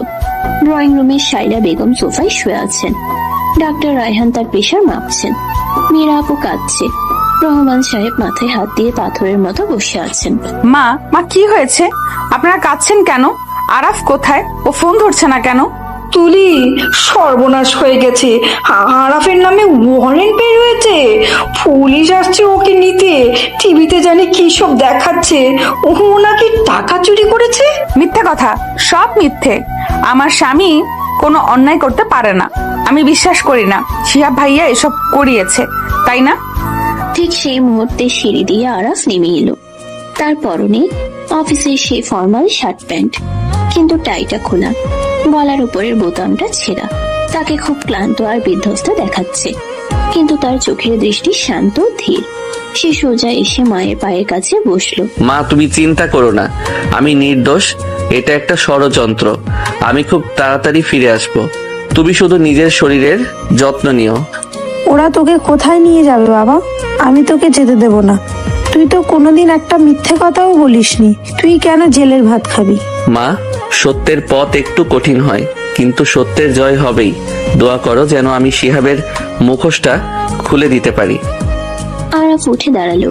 সে তাকালো তুলির দিকে। তুলি দাঁড়িয়ে আছে দরজার কাছে। তার চোখ দিয়ে অঝরে পানি পড়ছে, কিন্তু সে শব্দ করছে না। আরাফ ধীর পায়ে তুলির কাছে গেল। সে হাত বাড়িয়ে তুলির চোখের পানি মুছিয়ে দিল। তুলির গাল আরাফের হাতের স্পর্শে কেঁপে উঠল। কি হলো পিচ্ছি, কাঁদছো কেন? আমি তো মরে যাইনি। আপনি কোথাও যাবেন না। ওরা আপনাকে নিয়ে গেলে আমি মরে যাব। আমি বাঁচবো না আপনাকে ছাড়া। কাল রাতেই তো বললেন আমাকে ছেড়ে থাকবেন না। ছি, এমন কথা বলতে নেই। তুমি না আমার শক্তি। তুমি ভেঙে পড়লে আমি লড়বো কি করে? শোনো তুলি, এই বাড়ি, মা বাবা সব এখন তোমার দায়িত্বে। আমি ফিরে না আসা পর্যন্ত তুমি এই বাড়ির অভিভাবক। পারবে না দায়িত্ব নিতে? আমি কিচ্ছু চাই না, আমি শুধু আপনাকে চাই। আমি আপনার সাথে যাব। পাবে, আমাকেই পাবে। আমি কথা দিচ্ছি আমি ফিরবো, কিন্তু এখন আমাকে যেতে হবে। আইনের প্রতি শ্রদ্ধা রাখা আমাদের কর্তব্য। বাইরে সাইরেনের শব্দ শোনা গেল। পুলিশের জিপ এসে থামলো গেটে। ইন্সপেক্টর জামান সদল বলে ড্রয়িং রুমে প্রবেশ করলেন। তিনি আরাফকে চেনেন, তাই তার চোখেও কিছুটা অস্বস্তি। Mister Araf, I am sorry, কিন্তু উপর মহলের অর্ডার, আপনাকে আমাদের সাথে থানায় যেতে হবে। আপনার বিরুদ্ধে মানি লন্ডারিং এবং জালিয়াতির শক্ত প্রমাণ আছে। ইটস ওকে অফিসার, আপনি আপনার ডিউটি করুন, আমি প্রস্তুত। পুলিশ অফিসার আরাফের হাতে হাত করা পড়ালেন। সেই ধাতব ক্লিক শব্দটা ড্রয়িং রুমের নিস্তব্ধটাকে খান খান করে দিল। শাইলা বেগম চিৎকার করে জ্ঞান হারালেন। মীরা আর মর্জিনা খালা তাকে ধরলেন। তুলি এক দৃষ্টিতে তাকিয়ে রইল আরাফের হাতের দিকে, যে হাতে সকালে সে চুমু খেয়েছিল, যে হাত তাকে বিপদের থেকে আঁকড়ে রাখতো। সে হাতে এখন হাত করা। তুলির শরীরে রক্ত গরম হয়ে উঠল। সে ছুটে গিয়ে অফিসারের সামনে দাঁড়ালো। অফিসার, আপনারা ভুল করছেন।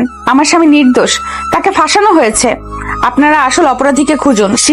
শিহাব সব করেছে। ম্যাডাম, আমরা প্রমাণের ভিত্তিতে কাজ করি, আপনার আবেগ দিয়ে আইন চলে না। পথ ছাড়ুন। আরাফ তুলির দিকে তাকিয়ে হাসলো। সে হাসিটা করুণ কিন্তু আশ্বাসের। সে ফিসফিস করে বলল, বিশ্বাস রেখো। তারপর পুলিশের সাথে বেরিয়ে গেল। তুলি দৌড়ে গেল গেট পর্যন্ত। বৃষ্টির মধ্যে পুলিশের গাড়িটা ধুলো আর কাদা উড়িয়ে চলে গেল। তুলি রাস্তায় কাদার উপর বসে পড়ল। তার মনে হলো তার কলিজাটা কেউ ছিঁড়ে নিয়ে গেল। আকাশ ভেঙে বৃষ্টি নামলো, যেন প্রকৃতিও এই অবিচারের শোকে কাঁদছে। তুলি বৃষ্টিতে ভিজছে, কিন্তু তার কোনো হুঁশ নেই। সন্ধ্যা গড়িয়ে রাত হয়েছে। তুলি নিজের ঘরে আরাফের বিছানায় গুটিসুটি মেরে বসে আছে। তার হাতে আরাফের সেই বালিশটা, যাতে এখন আরাফের গায়ের গন্ধ লেগে আছে। সারা বাড়ি স্তব্ধ। রহমান সাহেব অসুস্থ হয়ে বিছানায়। শায়লা বেগমকে ঘুমের ওষুধ দেওয়া হয়েছে। মীরা আপু তুলিকে কিছু খাওয়াতে চেষ্টা করেছিল, কিন্তু তুলি মুখ খোলেনি। তুলির মনের মধ্যে এখন আর কান্না নেই, সেখানে এখন জন্ম নিচ্ছে এক তীব্র জিঘাংসা। সে জানে এই কাজটা কার। শিহাব। কলেজে যাওয়ার সময় সে দেখেছিল শিহাবের গাড়িটা তাদের অফিসের দিকেই যাচ্ছিল। তাছাড়া আরাফের ল্যাপটপের পাসওয়ার্ড আর সার্ভারের অ্যাক্সেস শিহাব একসময় জানতো, যখন তারা একসাথে বিজনেস প্ল্যান করত। তুলি উঠে দাঁড়ালো। সে আয়নার সামনে গেল। তার চোখের কাজল লেপটে ভূত হয়ে আছে।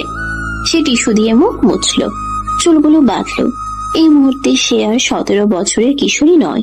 সে এখন আরাফের স্ত্রী, একজন যোদ্ধার স্ত্রী। আরাফ বলেছিল, তুমি আমার শক্তি।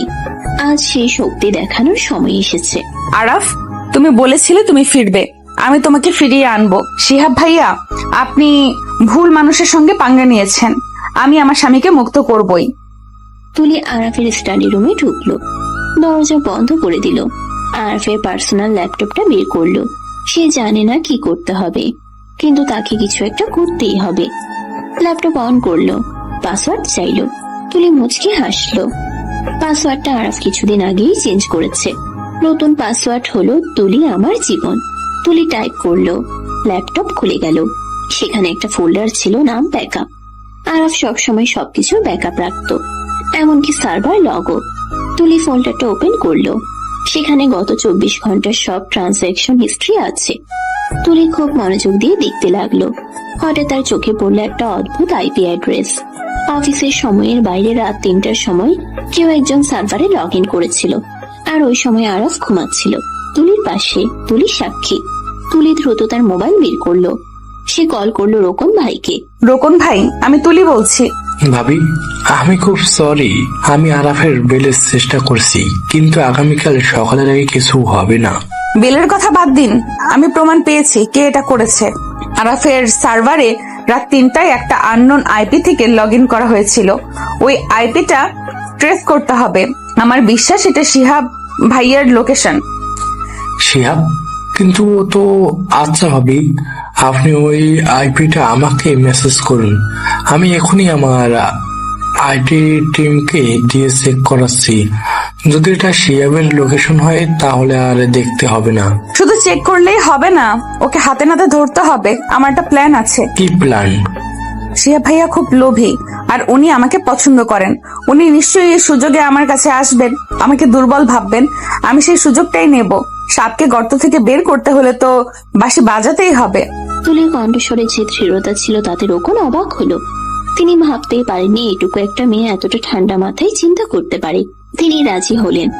রাত গভীর হচ্ছে, বাইরে এখনো টিপ টিপ বৃষ্টি পড়ছে। তুলি বারান্দায় দাঁড়িয়ে আছে, তার হাতে মোবাইল। সে শিহাবের নাম্বারে ডায়াল করলো। রিং হচ্ছে, একবার দুবার। শিহাব ফোন ধরলো। হ্যালো, কে? তুলি? শিহাব ভাইয়া, আমি খুব বিপদে পড়েছি। কি হয়েছে সুইটহার্ট? আরাফের জন্য খুব মন খারাপ? আমি তো আগেই বলেছিলাম ও ক্রিমিনাল। আমি বুঝতে পারিনি ভাইয়া, পুলিশ যখন ওকে নিয়ে গেল আমি খুব ভয় পেয়েছি। আমার মনে হচ্ছে পুলিশ আমাকেও ধরবে। আপনি প্লিজ আসুন, আমাকে বাঁচান। আমি এই বাড়িতে থাকতে চাই না। আপনি যা বলবেন আমি তাই করব। আমি জানতাম তুমি শেষ পর্যন্ত আমার কাছেই আসবে। ভয় নেই, আমি আসছি, আধ ঘন্টার মধ্যে আসছি। তুমি তৈরি থেকো, পিছনের গেটটা খোলা রেখো। ঠিক আছে ভাইয়া, তাড়াতাড়ি আসুন। ফোন রেখে তুলি চোখের পানি মুছলো। তার ঠোঁটের কোণে এক রহস্যময়ী হাসি। সে মনে মনে বলল, এসো শিহাব ভাইয়া, তোমার জন্য সারপ্রাইজ অপেক্ষা করছে। তুলি আবার রোকন ভাইকে মেসেজ দিল। মাছ টোপ গিলেছে, আপনারা পুলিশ নিয়ে পজিশন নিন। সেদিন রাতে আরাফ ছিল জেলের ঠান্ডা মেঝেতে, আর তুলি ছিল এক গভীর ষড়যন্ত্রের মোকাবিলায়। তাদের দুজনের শরীর আলাদা থাকলেও আত্মা এক হয়ে লড়াই করছিল। ভালোবাসার শক্তি যে কত প্রবল হতে পারে তা হয়তো আজ রাতে প্রমাণ করবে। তুলি জানতো আগামীকাল সূর্য ওঠার আগেই তাকে জিততে হবে, কারণ তার আরাফ অপেক্ষা করছে। ঘড়ির কাঁটা রাত দুটোর ঘর ছুঁই ছুঁই। বাইরের তুমুল বৃষ্টি এখন থেমে গেছে, কিন্তু বাতাসের শস্য শব্দ এখনো থামেনি। ড্রয়িং রুমের সব বাতি নেভানো, শুধু কোণার একটা নীল রঙের ল্যাম্পশেড জ্বলছে। সেই মৃত নীল আলোয় সোফায় গুটিসুটি মেরে বসে আছে তুলি। তার শরীরটা কাঁপছে, তবে শীতে নয়, চরম উত্তেজনায়। তার হৃদস্পন্দন এত দ্রুত হচ্ছে যে মনে হচ্ছে বুকের পাঁজর ভেঙে বেরিয়ে আসবে। একটু আগে সে রোকন ভাই, ইন্সপেক্টর জামান এবং দুজন কনস্টেবলকে পেছনের গেস্ট রুমে লুকিয়ে থাকতে বলেছে। মঞ্চ প্রস্তুত, এখন শুধু অভিনেতার প্রবেশের অপেক্ষা। তুলি জানে এই রাতটাই তার জীবনের সবচেয়ে বড় পরীক্ষার রাত। হঠাৎ পেছনের বাগানের দিকের কাছের দরজায় খুব হালকা টোকা পড়ল। তুলি চমকে উঠল। সে জানে এটা কে। সে নিজেকে শান্ত করার জন্য এক গ্লাস পানি খেলো, তারপর ধীর পায়ে দরজার দিকে এগিয়ে গেল। কাপা হাতে সে দরজার লকটা খুলল। দরজা খুলতেই দমকা বাতাসের সাথে ভেতরে প্রবেশ করলো শিহাব। তার পরনে কালো রেইনকোট, চুলে বৃষ্টির পানি, তার মুখে এক কুটিল বিজয়ের হাসি লেগে আছে। বাহ, আমার পিচ্চি ভাবি তো দেখি খুব পাংচুয়াল। আমি জানতাম তুমি আমার জন্যই অপেক্ষা করবে। আরাফ জেলে যাওয়ার পর এই বিশাল বাড়িতে একা থাকতে ভয় করছে, তাই না? শিহাব ভাইয়া, আপনি এসেছেন। আমি খুব ভয় পাচ্ছি, পুলিশ যদি জানতে পারে আপনি এখানে। তুলির গলার স্বর কাঁপছে। শিহাব ভাবলো এটা ভয়ের কাঁপুনি, কিন্তু আসলে এটা ঘৃণার কাঁপুনি। শিহাব রেইনকোটটা খুলে সোফার উপরে ছুঁড়ে ফেললো। সে খুব আয়েশ করে সোফায় বসলো, যেন এটা তার নিজের বাড়ি। তুলি দরজার কাছেই দাঁড়িয়ে রইল। আরে ধুর, পুলিশ এখন আরাফকে নিয়ে ব্যস্ত, আর এই ঝড় বৃষ্টির রাতে কাক পক্ষীও টের পাবে না আমি এখানে। তা বলো, আমাকে কেন ডেকেছো? খুব মিস করছিলে বুঝি, নাকি আরাফের অবর্তমানে পুরনো প্রেমিকের কথা মনে পড়লো? শিহাবের কথাগুলো বিষের মতো তুলির কানে বিঁধল। সে নিজেকে সংযত রাখলো। এখন রাগে ফেটে পড়লে চলবে না, তাকে অভিনয় চালিয়ে যেতে হবে। তুলি ধীর পায়ে শিহাবের সামনে সোফায় বসলো, কিন্তু যথেষ্ট দূরত্ব বজায় রাখলো। মিস না, আসলে আমি খুব অসহায় হয়ে পড়েছি। আরাফকে তো পুলিশ নিয়ে গেল, এখন আমার কি হবে? আমার বাবা মাও অসুস্থ। আপনিই তো বলেছেন আমাকে সাহায্য করবেন। আমি তো ছোট, এইসব আইনি ঝামেলা বুঝি না। সাহায্য তো করবই, তবে ফ্রিতে তো আর সাহায্য হয় না সুইটহার্ট। আরাফ তো শেষ, ওর কোম্পানি, ওর রেপুটেশন সব ধুলোয় মিশে গেছে। কাল সকালে নিউজ হবে আরাফ দেউলিয়া।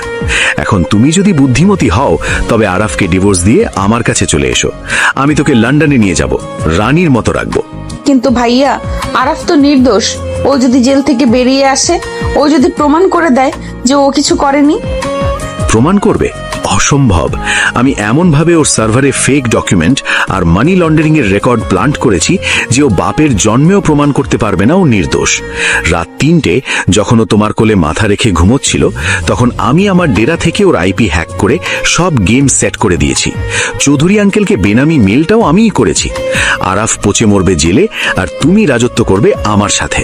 শিহাব খুব তৃপ্তির সাথে হাসলো। নিজের বুদ্ধির জয়ে সে অন্ধ হয়ে আছে। সে খেয়ালই করলো না যে তুলির মুখের ভয়ের ছাপটা মুহূর্তেই মিলিয়ে গেছে। সেখানে ফুটে উঠেছে এক তীব্র আক্রোশ আর বিজয়ের আভা। তুলি তার হাতের মুঠোফোনটা তুলে ধরলো। স্ক্রিনে কল রেকর্ডিং অন করা, আর লাইনটা কানেক্ট করা আছে রোকন ভাইয়ের নাম্বারে। আপনি জেতেননি শিহাব ভাইয়া, আপনি হেরে গেছেন, কারণ আপনি ভুলে গেছেন আরাফের সততার সাথে এখন আমার বুদ্ধিও যোগ হয়েছে। আপনি ভেবেছিলেন আমি বাচ্চা, কিচ্ছু বুঝি না। মানে কি বলতে চাও তুমি? ফোনটা নামাও। ঠিক তখনই গেস্ট রুমে দরজা খুলে বেরিয়ে এলেন রোকন, ইন্সপেক্টর জামান এবং আরো দুজন পুলিশ। শিহাব ভূত দেখার মতো চমকে উঠল। সে সোফা থেকে লাফিয়ে উঠল, তার চোখ ছানা পড়া। সে পালানোর জন্য পেছনের দরজার দিকে দৌড় দিল, কিন্তু ইন্সপেক্টর জামান তাকে চাপটে ধরলেন। মিস্টার শিহাব, পালানোর চেষ্টা করবেন না। আপনার সব স্বীকারোক্তি আমরা শুনেছি এবং রেকর্ড করছি। সাইবার ক্রাইম এবং জালিয়াতির অভিযোগে আপনাকে অ্যারেস্ট করা হলো। এটা হতে পারে না, এটা মিথ্যে। তুলি, তুমি আমার সাথে বেইমানি করলে। আমি তোমাকে ভালোবাসতাম, আমি তোমার ভালোর জন্যই সব করেছি। ভালোবাসা? আপনি ভালোবাসার মানে জানেন না শিহাব ভাইয়া। আপনি যেটা করেছেন সেটা নোংরামি। আমার স্বামীর ক্ষতি করে, আমার সংসার ধ্বংস করে আপনি আমার ভালোবাসা পাওয়ার আশা করেন? ছি, আপনার মতো ভাইয়ের বোন পরিচয় দিতেও আমার ঘৃণা হচ্ছে। নিয়ে যান ওকে অফিসার, আমি এই লোকটার মুখও দেখতে চাই না। পুলিশ শিহাবকে হাত করা পরিয়ে টেনে নিয়ে গেল। যাওয়ার সময় শিহাবের চোখে ছিল অবিশ্বাস আর পরাজয়ের গ্লানি। ড্রয়িং রুম আবার শান্ত হলো। রোকন এগিয়ে এসে তুলির সামনে দাঁড়ালেন, তার চোখে মুগ্ধতা। ভাবি, আমি সত্যি মুগ্ধ। আপনি আজ যা করলেন তা কোনোদিন ভোলার নয়। আরাপ গর্ব করবে আপনার জন্য। আমি এখনই এই রেকর্ডিং এর আইপি টেস্টিং রিপোর্ট নিয়ে থানায় যাচ্ছি। ম্যাজিস্ট্রেট স্যারের সাথে কথা বলে আরাফকে ভোরের আগে বের করে আনার ব্যবস্থা করছি। রোকন ভাইয়া, আরাফ কখন আসবে? আমি কি সাথে যাব? না হবি, আপনি অনেক ধকল সহ্য করেছেন। আপনি বাসায় বিশ্রাম নিন। আমি কথা দিচ্ছি, সূর্য ওঠার আগেই আপনার আরাপ আপনার কাছে থাকবে। রোকন ভাই চলে যাওয়ার পর তুলি আর ঘরে টিকতে পারলো না। সে মেইন গেটের কাছে এসে দাঁড়ালো। ভোর 5টা, পূব আকাশ ফর্সা হয়ে আসছে। বৃষ্টির ভেজা মাটির গন্ধ বাতাসে ভাসছে। তুলি গেট ধরে দাঁড়িয়ে রাস্তার দিকে তাকিয়ে আছে। তার চোখের পাতা এক মুহূর্তের জন্যও নড়ছে না। তার মনে হচ্ছে প্রতিটি সেকেন্ড যেন এক একটা যুগ। হঠাৎ দূরে একটা গাড়ির হেডলাইট দেখা গেল। তুলির বুকটা ধকধক করে উঠল। গাড়িটা কাছে এলো, আরাফের গাড়ি। রোকন ভাই ড্রাইভ করছেন, আর পাশের সিটে আরাফ। গাড়ি থামতেই আরাফ নামলো। তার পরনে গতকালের সেই জামা কাপড়, শার্টটা কুচকানো, মুখ ভর্তি খোঁচা খোঁচা দাড়ি, চোখের নিচে কালির দাগ। কিন্তু তাকে দেখা মাত্রই তুলির মনে হলো পৃথিবীর সবচেয়ে সুন্দর দৃশ্য এটাই। আরাফ গেট দিয়ে ঢুকতেই থমকে দাঁড়ালো। সে দেখলো তার পিচ্ছি বউটা দাঁড়িয়ে আছে। তুলির চুলগুলো বাতাসে উঠছে, চোখে জল, কিন্তু মুখে এক অদ্ভুত প্রশান্তি। আরাফ তার 2 হাত বাড়িয়ে দিল। তুলি আর অপেক্ষা করলো না, সে দৌড়ে গিয়ে সোজা আরাফের বুকে ঝাঁপিয়ে পড়লো। আরাফ টান সামলাতে না পেরে 2 পা পিছিয়ে গেল। তারপর শক্ত করে জড়িয়ে ধরলো তুলিকে। তুলি আরাফের শার্ট খামচে ধরে হাওমাও করে কাঁদতে লাগলো। এই কান্না কষ্টের নয়, এই কান্না ফিরে পাওয়ার আনন্দের। আরে পাগল মেয়ে, এত কাঁদছো কেন? আমি তো ফিরে এসেছি, বলেছিলাম না আমি ফিরবো। আপনি জানেন না আমি কতটা ভয় পেয়ে গেছিলাম।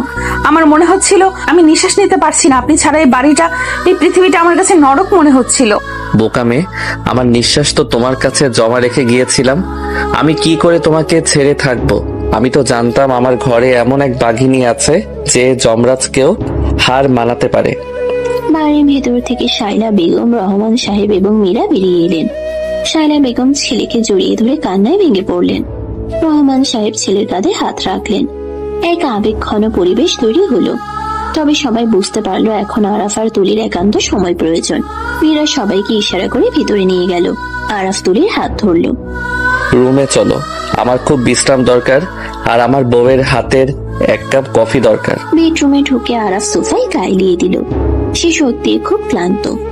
গত 24 ঘন্টার মানসিক ধকল তাকে নিঃশেষ করে দিয়েছে। জেল হাজতের ওই নোংরা পরিবেশ, অনিশ্চয়তা সবকিছু মিলিয়ে সে বিধ্বস্ত। তুলি দরজা লক করে দিল। সে জানে এখন তার স্বামীকে সুস্থ করে তোলার দায়িত্ব তার। সে দ্রুত বাথরুমে গিয়ে গিজার অন করলো। তারপর আলমারি থেকে আরাফের তোয়ালে আর পরিষ্কার কাপড় বের করে রাখলো। তুলি এসে আরাফের পায়ের কাছে বসলো। সে খুব যত্ন করে আরাফের জুতো আর মোজা খুলে দিল। আরাফ বাধা দিতে চাইলো। তুলি কি করছো? থাক, আমি খুলছি।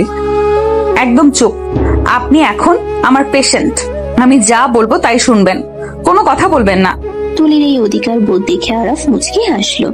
সে চুপ করে গেল। তুলি ওয়াশরুম থেকে গরম পানি আর তোয়ালে ভিজিয়ে নিয়ে এলো। সে বড় মমতায় আরাফের হাত মুখ মুছিয়ে দিল। আরাফ চোখ বন্ধ করে তুলির সেবা অনুভব করছিল। তার মনে হলো স্বর্গের সুখ হয়তো একেই বলে। তুলির নরম হাতের স্পর্শে তার সব ক্লান্তি যেন ধীরে ধীরে দূর হয়ে যাচ্ছে। তুমি জানো জেলে বসে আমি সারাক্ষণ কি ভাবছিলাম? কি ভাবছিলেন? ভাবছিলাম যদি আমি আর ফিরতে না পারি, যদি আমার পিচ্ছি বউটাকে আর দেখতে না পাই। ওই অন্ধকার সেলে আমার দম বন্ধ হয়ে আসছিল, কিন্তু তারপর মনে হলো আমার বউ আমাকে এত সহজে ছাড়বে না। একদম না। আমি যমরাজকেও বলতাম আমার স্বামীকে ফেরত দাও, আপনি ফ্রেশ হয়ে নিন, আমি কফি নিয়ে আসছি। আরাফ শাওয়ার নিয়ে বের হলো।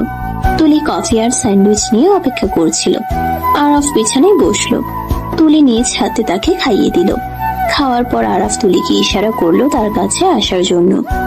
তুলি ট্রেটা সাইড টেবিলে রেখে আরাফের কাছে সরে এলো।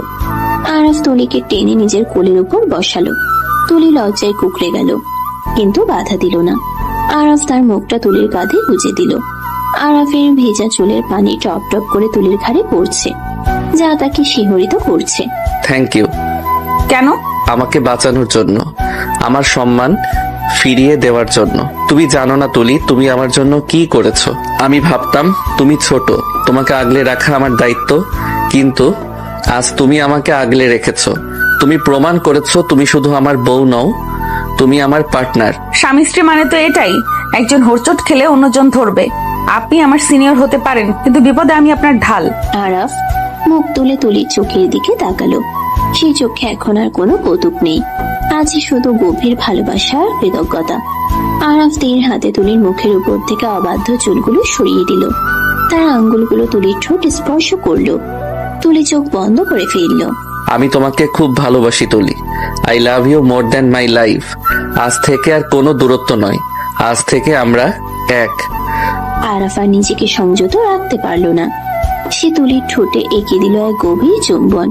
এই চুম্বনে ছিল না কোনো তাড়াহুড়ো, ছিল এক দীর্ঘ অপেক্ষার অবসান। তুলির হাত দুটো আরাফের ভেজা চুল খামছে ধরলো। সে নিজেকে সঁপে দিল আরাফের কাছে। আরাফ তাকে কোলে নিয়ে বিছানায় শুয়ে দিল। বাইরের মনের আলো তখনও পুরোপুরি ফোটেনি। ঘরের ভেতর নীল ডিম লাইটের মায়াবী আলো।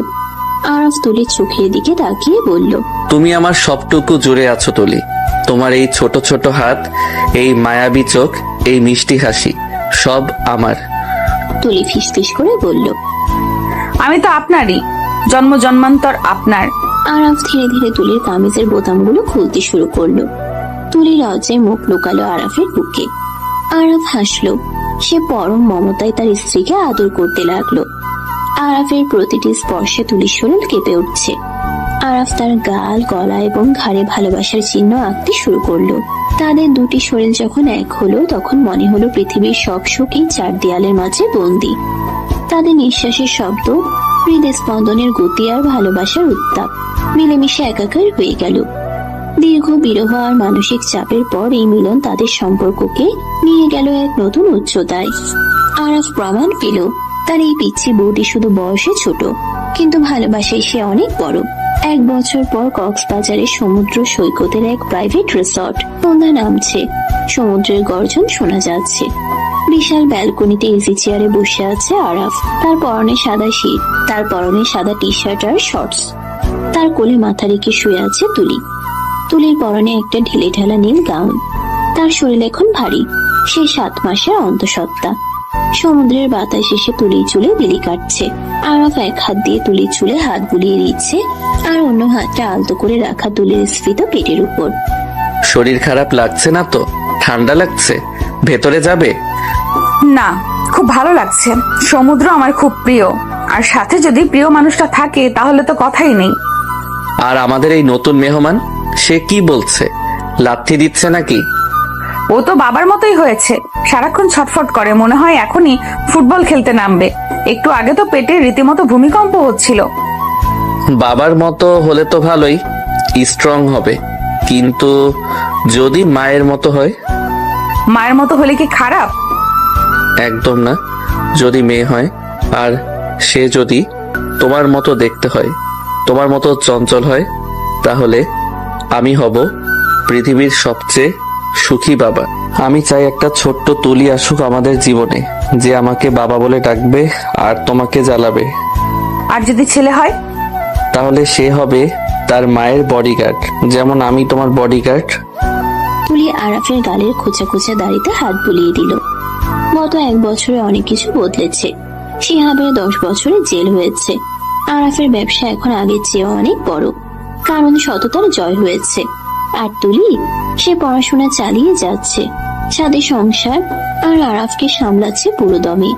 সে ভীত কিশোরী মেয়েটি আজ এক পরিপূর্ণ নারী, এক মমতাময়ী মা হতে চলেছে। আচ্ছা শুনুন, বলো। আপনি কি এখনো সে নীলা আপুর কথা ভাবেন? আবার শুরু হলো? আরে পাগলি, আমার জীবনে তুমি ছাড়া আর কোনো নারীর জায়গা নেই। নীলা, শিলা, বেলা সব বাদ। তুমি আমার শুরু, তুমি আমার শেষ। সত্যি? আকাশের ওই তারার মতো সত্যি, সাগরের এই জলের মতো সত্য। আরাফ ঝুঁকে তুলির কপালে একটা দীর্ঘ চুমু খেলো, তারপর পেটে কান পেতে অনাগত সন্তানের নড়াচড়া শোনার চেষ্টা করলো। তুলি পরম শান্তিতে চোখ বুঝলো। সমুদ্রের ঢেউগুলো যেন তাদের ভালোবাসার গান গাইছে। জীবনটা মাঝে মাঝে অনেক কঠিন পরীক্ষা নেয়, কিন্তু ভালোবাসার ভিত যদি মজবুত হয় তাহলে সব ঝড়ই এক সময় থেমে যায় এবং ভোরে সূর্য ফুটে ওঠে। আরাফ আর তুলির গল্পটা শুরু হয়েছিল খুনসুটি, ভুল বোঝাবুঝি আর অমিলের মধ্য দিয়ে, কিন্তু শেষ হলো এক গভীর বিশ্বাস আর পূর্ণতায়। ভাবের পিচ্ছি বোন আজ সত্যিই আরাফের হৃদয়ের রানী, তার সন্তানের মা এবং তার জীবনে ধ্রুবতারা।